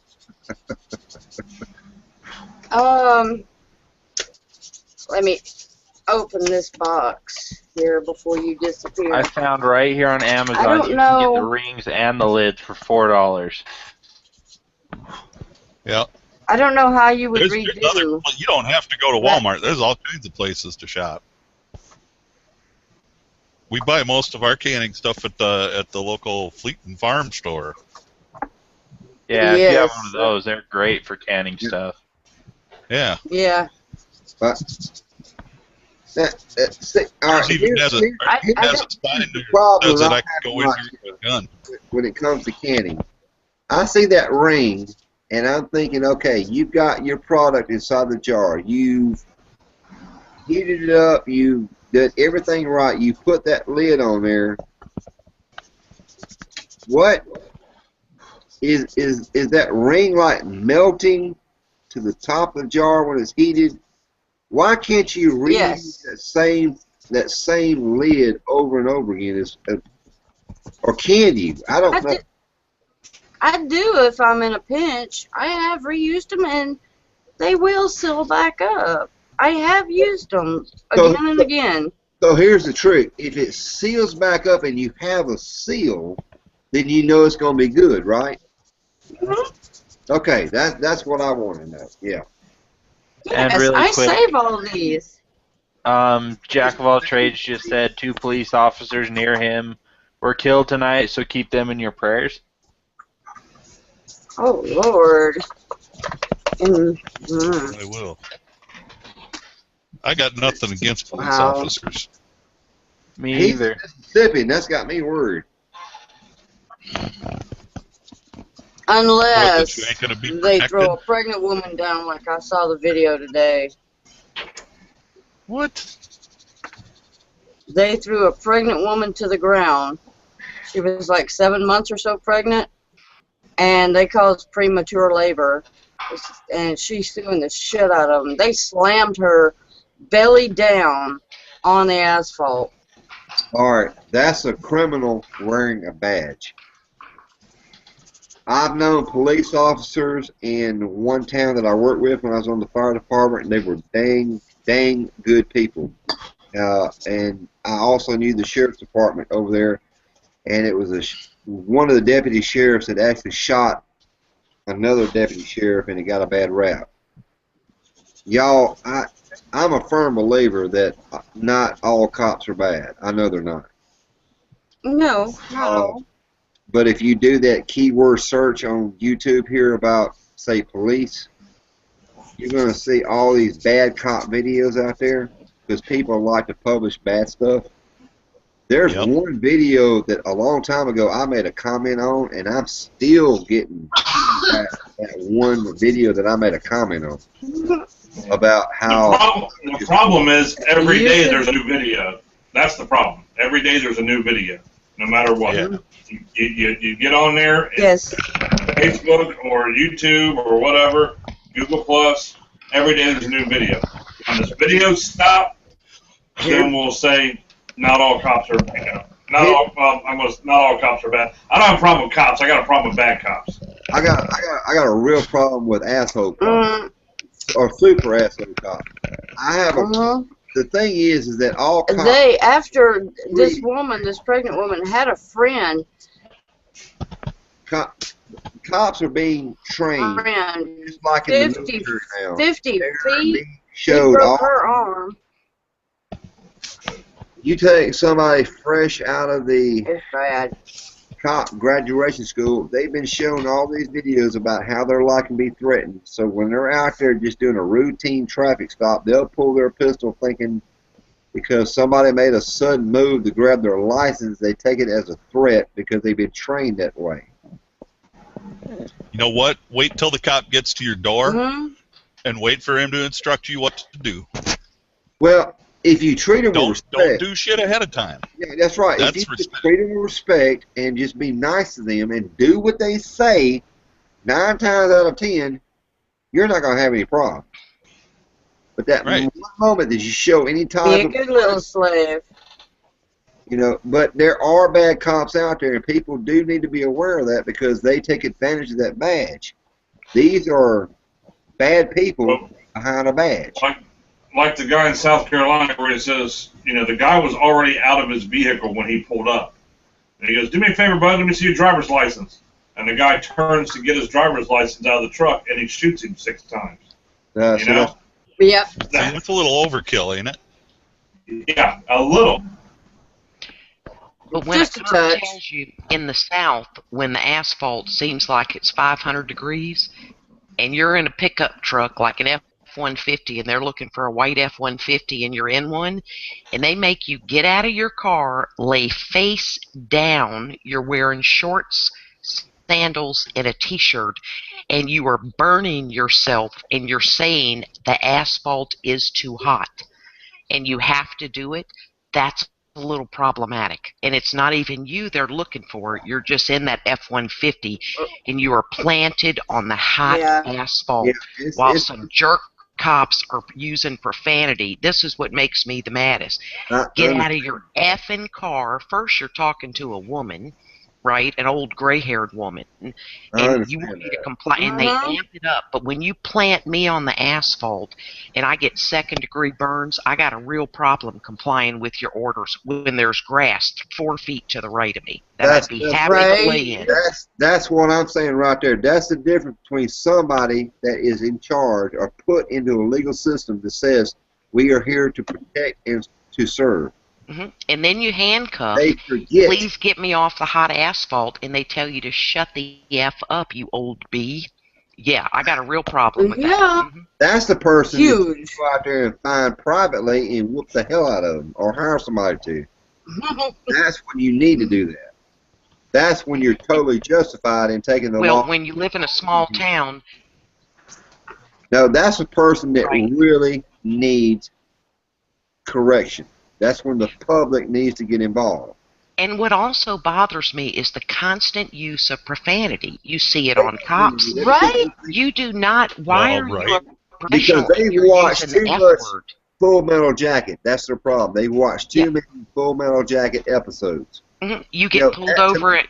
Yes. That's funny. I like that. I love that movie. Lee Ermey is one of my heroes. And he's not that way in real life. But these cops, or these wannabe cops, just think that's the way of life. Well, and when you won't pull over to the secondary line and they say, are you going to give me an effing problem, old lady? Oh, now you got a problem, guy in a uniform. So those are outrageous.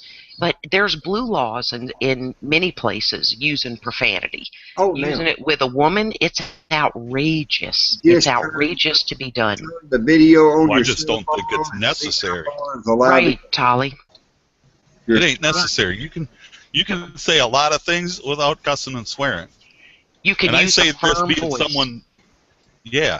Yeah, but why can't you walk up to somebody like the rest of them? Yeah. Why can't you walk and say, "Excuse me, ma'am, could you please step out of your vehicle?" Or use a firm voice. Step out of your vehicle now. I've got to handcuff you like you're supposed to. I've got to handcuff you for your safety and mine. And now, just be polite about it and maybe search your vehicle. You can say no if you want to. I don't expect that. Just say, step out of your vehicle, Get down on the ground, use a firm voice, just don't curse at me. I don't expect you to Well, that's say I what I'm have to saying. handcuff you because Curse. you're not my friend. You're the heat. That's what's different. And I don't know if y'all seen this. This has been a while back when I was driving a truck.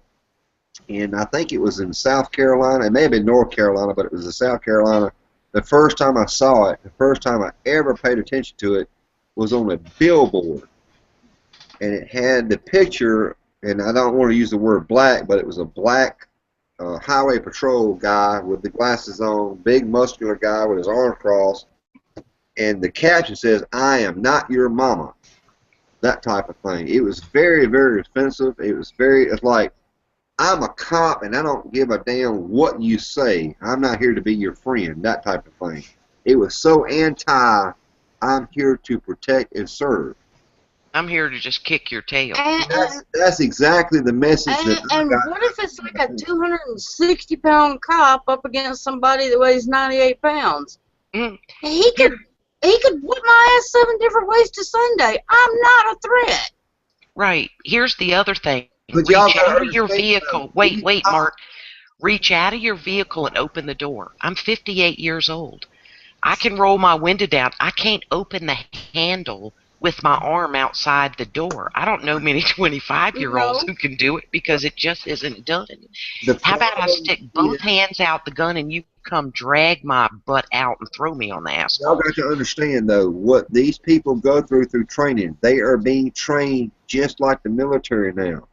Mm-hmm. That once they enter out there into the public, everybody is an enemy, and they are trained to protect themselves and their fellow officers. They perceive everybody they pull over as a potential threat.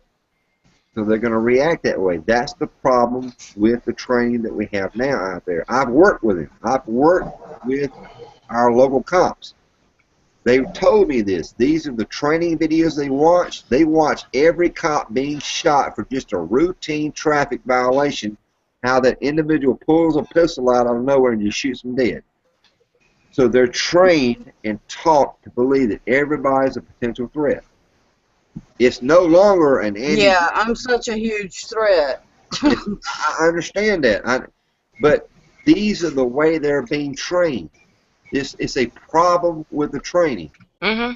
Nobody has common sense anymore. If I personally pull a vehicle over and it's an older, elderly black lady in there, just because she's black, I'm not gonna think she's a threat. Or because she's old, you don't think she's not a threat. You know, and if she's weaving the roads out there, if I know she's elderly, they're telling me she's drunk. No, I know she's just old. She can't see. She shouldn't be on the road to begin with. So I'm not going to sit there and just pull her over and throw her on the ground. This is a perception that most of the police out there have now. This is wrong, absolutely wrong. But they're trying to protect their officers, and they have been trained this way now. They are training them in a military style that everybody is a threat out there. Right. Just why do you think bad cops are bad cops? Not because they've been treated bad. It's because they've been most of them have been treated bad, but most of them because they have an IQ under 70, and they're being trained that way. They're just being trained to proceed that way. But wait, what call were they on before they pulled you over? Also what I think about. The other thing is, if an F-150 white truck with a hardback lid got a 911 call that my daughter is locked in the back of that, I understand, right, the urgency of pulling over every white F-150. Right. I just got a problem with cursing at me and planting me on hot asphalt. I absolutely understand the urgency. They would have to sit there and just say, okay, excuse me, ma'am, could you please step out of your vehicle? That's the first thing. Right.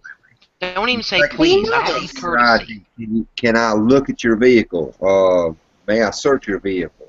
No. There would be no reason for me to sit there and handcuff you, or I may tell you to, could you please step 30 feet over here in the park pit or off the grass on the median. I've seen cops sit there on YouTube here arrest a firefighter. I used to be a firefighter. That's what I found offensive. He arrested the fire chief because he did what he was supposed to do according to standard operating procedures, which is to park that engine in that lane to To protect. block traffic, to protect the scene and the firefighters. Keep Yes, somebody I from saw here. that one. That MHP decided he was going to take charge of that scene and tell him to move that vehicle. Why? Made no sense. I personally had a cop, and MHP told me, he says, "Why are you taking pictures?" I said, "Because I'm also the photographer here for the fire department. We've got to take a recorded record of what we're doing here for insurance purposes." He said, "Yeah, right." He said, "Prove it to me." So I went over to my fire chief and I said, "Will you tell him who the hell I'm supposed to be?" My fire chief told him he's supposed to be taking pictures. The MHP told my fire chief now, he said, "Well, you make sure he don't interfere with what I'm trying to do and tell him not to get in my way." This was a brand new MHP cop I've never seen before. And I was to the point I'm going to kick his ass right there on the damn highway because of his nasty ass attitude. Why are they nasty ass attitude? They're working with the freaking fire department on a wreck that happened there on a highway that he's when they show up, yeah, they're in charge. That's the law. When they're not there, we're in charge. I have been incident commander on many a call. And when somebody shows up higher ranked than me, then I relinquish command to them. 9 times out of 10, they let me continue. I've done this for like 10 years. But that one freaking cop, excuse my language, showed up who don't know any of us and talked bad to my fire chief, talked bad to me, and it took the senior highway patrol to tell him what the hell was going on before he shut his mouth. I'll put it that way. Right. So why this young punk who looked like The Rock decide he's going to sit there and show his balls out there to people that are doing their job? Now, I have a problem with bad cops, and that, to me, was a bad cop. You know. That was not a well-trained cop. He was probably a rookie. He was a rookie, but that's the thing. He came off the line being trained in a certain way and did not realize what the real world was all about. Well, that's my only. With the job comes experience too. Yo, I have been in bad situations myself personally, and there's a lot of things I won't talk about. I've never been in a war, never been in a war zone or anything like that, but I've seen things and done things that was pretty bad. To see somebody doing these things with no experience, or maybe he did, I don't know. I don't know how to explain it. I really don't. I really don't. If Fat Man Tolly knows about dynamite, and I find this so-called bomb, whether I'm on the fire department or not, and I'm responsible for getting rid of this bomb, if he shows up and I know that he's an expert in this stuff right here, who do you think I'm going to refer to? Somebody that knows what the hell they're talking about. I know I would. It's called common sense. But when you get an MHP out there, a rookie, and the law says, hey, when you show up on scene, you're in charge, and then they take charge and they're doing it in a very bad way, it's kind of like a general telling you to go do something. Like, no, he ain't going to do that. So you got either you follow orders or you get thrown in jail or whatever the case may be. I don't know.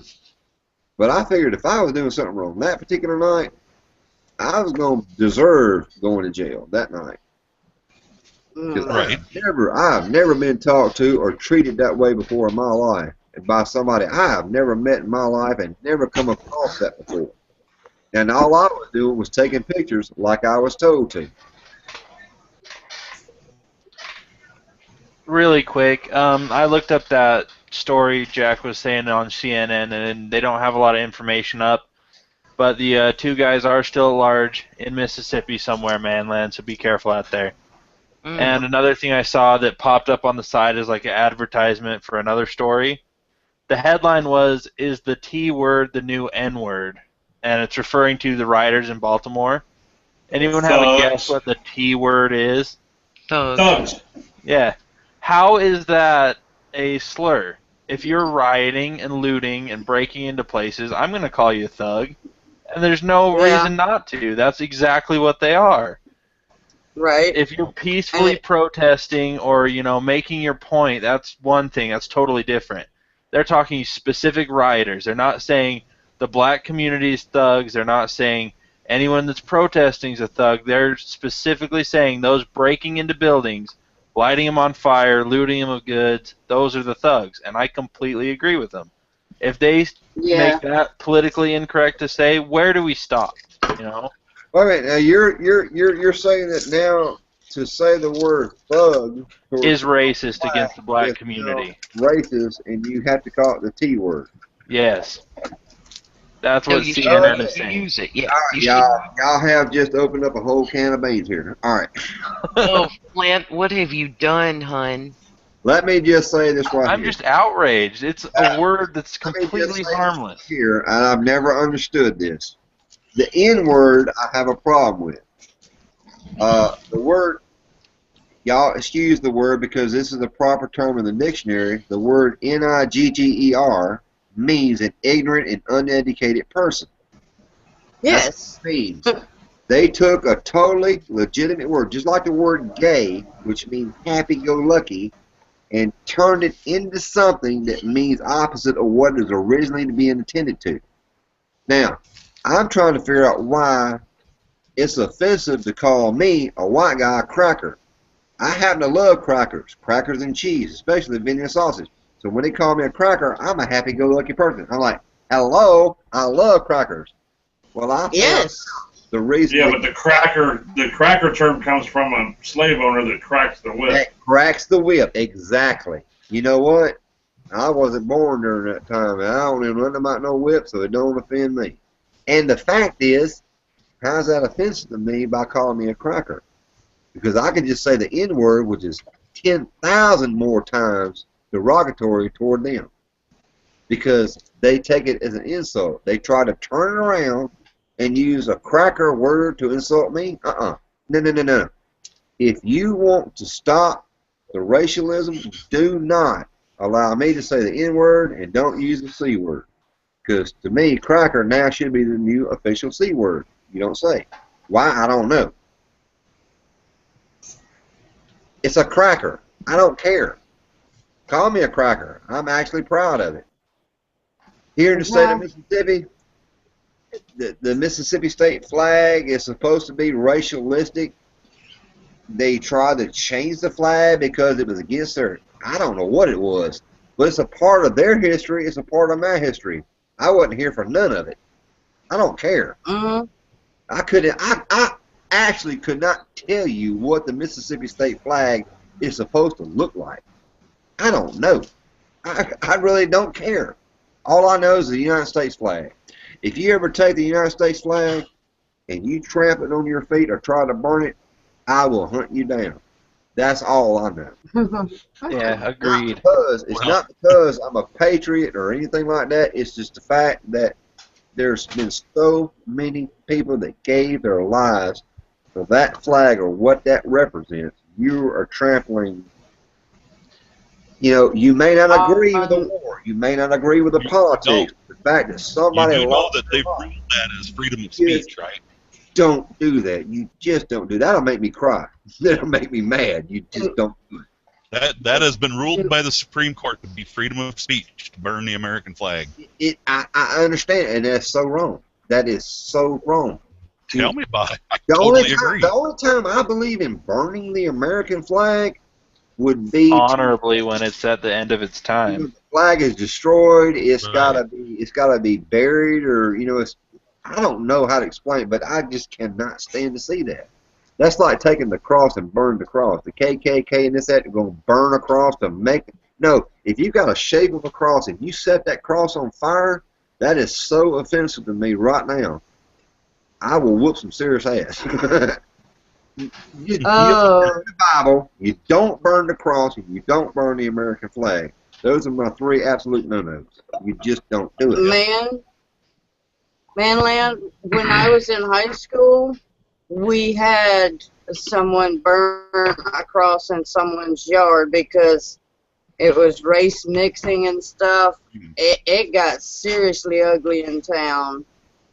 I wasn't I mean, I disagreeing grew up. with you over the American flag. I was disagreeing with you over you not knowing your Mississippi flag and being defensive over the American flag. You should know your Mississippi flag just as much as the American flag because we're a republic. Because I don't. I really don't. I really do not have a. And then earlier I heard you. I've been here for a couple hours, and I'm a little ashamed to say it.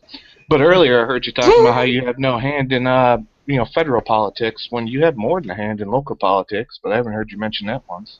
And I'm not attacking you. I'm just saying these are my opinions. You know. This is just the way I believe. I don't care nothing about local or federal, but I know about what I personally believe. Look, I was born in Mississippi, raised in Mississippi, but eventually traveled around the United States when I drove a truck. And I don't know what each state flag looks like, and I don't really care anymore because all I recognize is the United States flag. We are all United States citizens, and if they want a one-world government, I agree with that, as long as it's control of one person who's trying to do good. But we all know that every good intention is going to end up being evil. The road to hell is paved with good intentions. You know. Yep. Well, all I was trying to state was there is outlets you can change, because you mentioned earlier that your vote don't matter if you vote for president, which I tend to agree with you. But I do believe voting in local politics does work, because local politics, I mean, you can change it. And you were complaining about police. Did you know that your county sheriff is elected? Have you voted for your county sheriff? But how much politics is involved in getting him voted in? Like our local mayor here, our local city councilman. You don't know what's going on here in state line. This is all so corrupt. It does not depend on voting. It all depends on the money being paid in. These individual votes do not ever count. Period. I would agree with you on the federal level, but on the state level, I'd have to disagree with you. State. No, it doesn't. Okay. It does not. Well. Can I jump in for a second? Let's just say right now, Peachy Prepper runs for. She runs for president of the United States, and Peachy would have my vote. All right. I vote for Peachy Prepper, and I support everything she does, and I know her personally. But if I did not know her personally, and I just went by according to what she said in her ads, her politics, and what other people have told me, then I'd say, hey, we need to vote for Peachy Prepper. So I get behind her. I put my money into it. I give contribution. Well, then Peachy turns out to be somebody. She says, hey, you know what? I'm going to change the world. But then she reaches the opposition called the United States Senate, Congress, and this. So she can't get these laws passed like she wanted to. And hell, I got a pen and a phone. I mean, we're not arguing this part. I totally agree. Federal government's corrupt and whatnot. Yeah, I'm talking local. Now, if she were to run for, Senate in her first state, I could go door to door myself, talk to the people of my state, and help get her vote. Local politics, you can have a sway in local politics, and there's not as much money in it. You could do some footwork. Like, you can actively get into local politics. That's the only reason why I think local politics, I'm not saying it all works, but I know my area it works. I got a great example of that for you, man. Where I used to live with my parents, the town's called Murray, and it's in Utah. It's right below Salt Lake City, and we had the same mayor for 27 years. He was always out in the community. He was meeting everybody, and during his time, all the people created their own electrical company. They have their own water company. They have their own business and commerce, board. They are basically their own entity. Murray City is now a business almost, and everyone that lives in Murray gets a chance to have all those things, and it's super cheap compared to even where I live, which is just 6 miles away. So the people of that city wanted it. They went out, they voted, they got somebody in there that could do it. He went and campaigned. he supported the people, they supported him, and that's what came out of it. So, I mean, on a local level, things can happen. And we had our local sheriff's name was Mr. Pickle, and he was voted out because he lost 20-something guns out of the sheriff's department.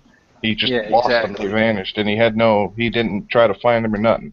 He's not in office anymore. So they voted in a different sheriff. I don't even know his name, though. It's he's got a weird last name I can't pronounce. But like in Bastrop, I don't know if any of y'all watched the 5+ hours town hall meeting. Everybody was standing up and telling this commissioner, you know, we voted for you, and you are doing something nobody in this county wants to have anything to do with. They are overriding those that voted for him. He goes, well, I thought everybody would. Why not ask the people before you say, okay, go ahead with this Jade Helm shit? I mean, he just totally overrode the hundreds of people that were at this town hall. We did this for you. We voted on it.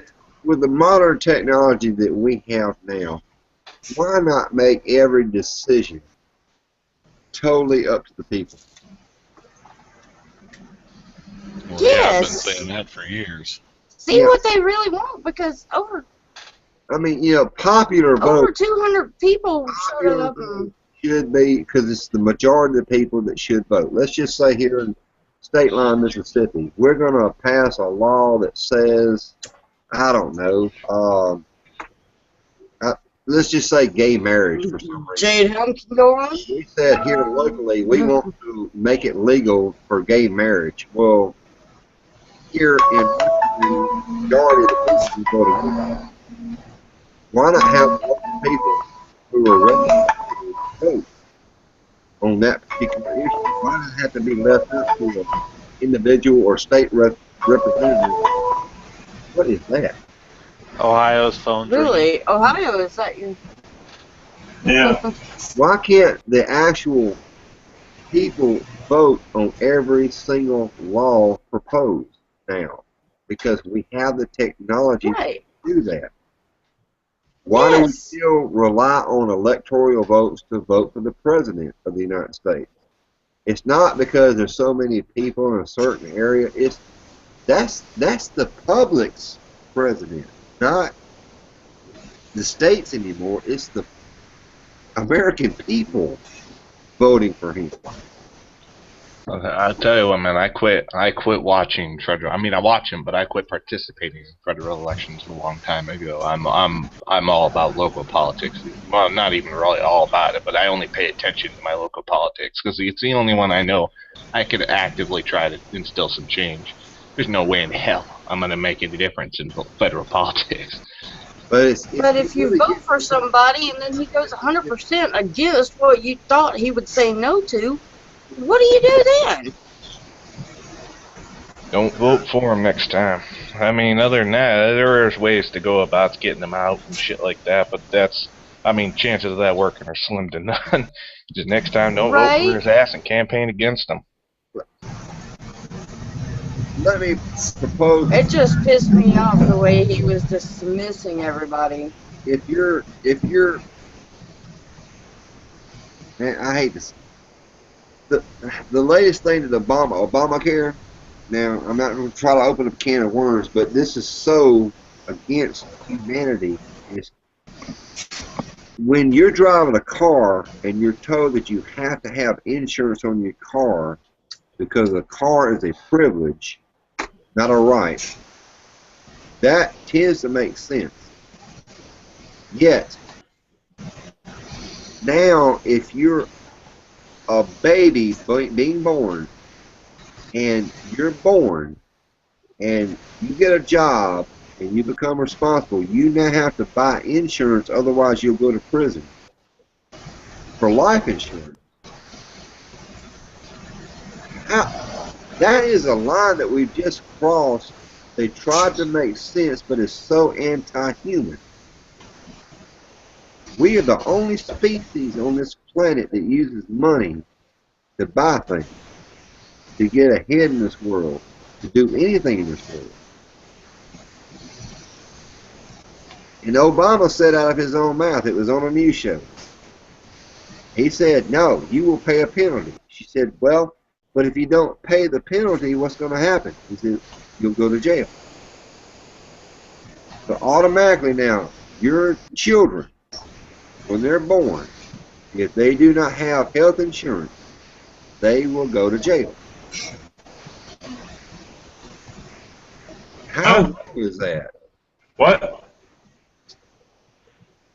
Children go to jail for not having health insurance.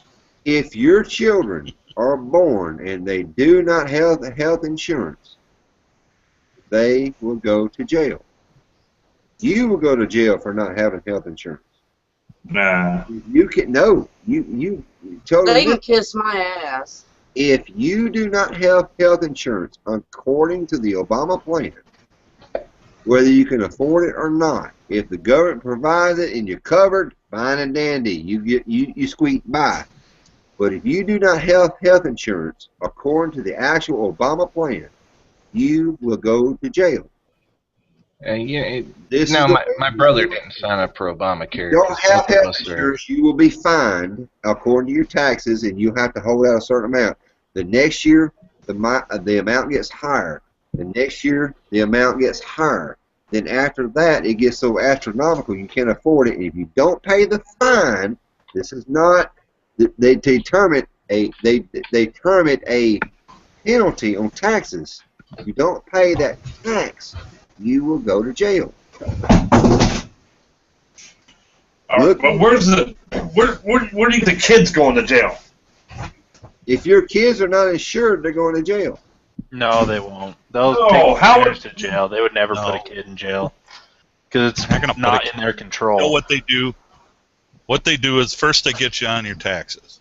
Right. I didn't have health insurance last year. Right.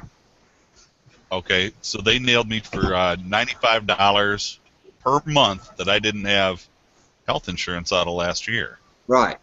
Oh my God. So, oh yeah.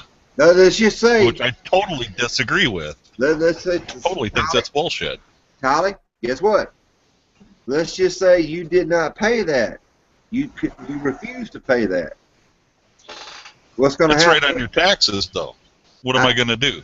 If you don't pay that tax, what's going to happen? They'll send you to collections. Yeah. And if you don't they're pay not going to send you to jail right away. No, not right away. No. It'd take them 10 years before they send you to jail. Yeah, absolutely. 10 years. You will go to jail. Y'all are missing the whole point. You will eventually. I take care of my own damn health. They can kiss my ass. I'm telling you. Look at the rules. Look at the law, and I will try to find that video that Obama himself was interviewed by that newscaster, and what came out of his own mouth. Yep. Oh, I know. He said, Obama says, I've seen it, and that's why I say he can kiss my ass. Yeah. Do you know how Obama what am I passed? going to do? It probably won't. No one read it. All right, here I got on the Google, and I'm looking at NPR, which is a public news outlet.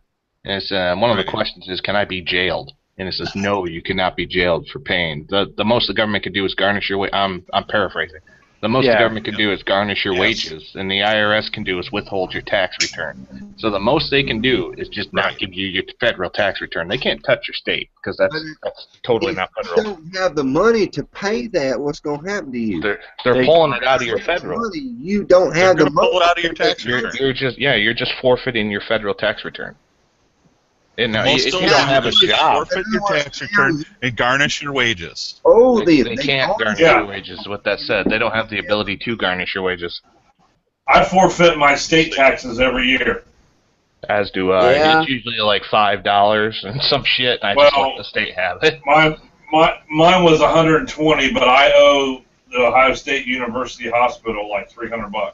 Oh, okay. Well, that's iffy. There, are they garnishing your?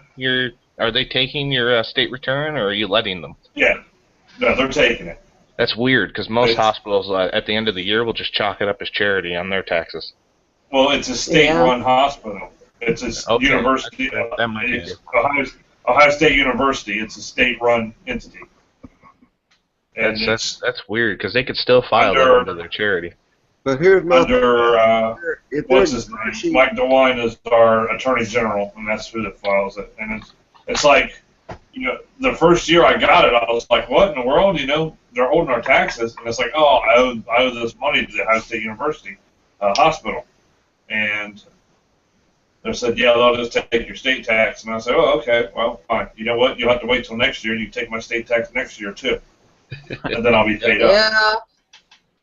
Yeah. Hey guys, I'm gonna have to cut it off here for tonight. I got to get up in the morning and go yell at City Hall for a while. Oh yeah, I gotta. Is Tommy awake? I was supposed to be in bed a long time ago too myself. Y'all take care and have a good night. Yeah, thanks for stopping in, Scott. It was nice talking to you. Good night, Scott. Good night. Have a good night, everybody. And then I will PM you about that whole. Stay safe. Yeah, do that. Night, night, Mr. Scott. Appreciate it very, very much there. Good night. Have a good He's been holding that one in for hours. He did it. I know. He was about to burst. All right.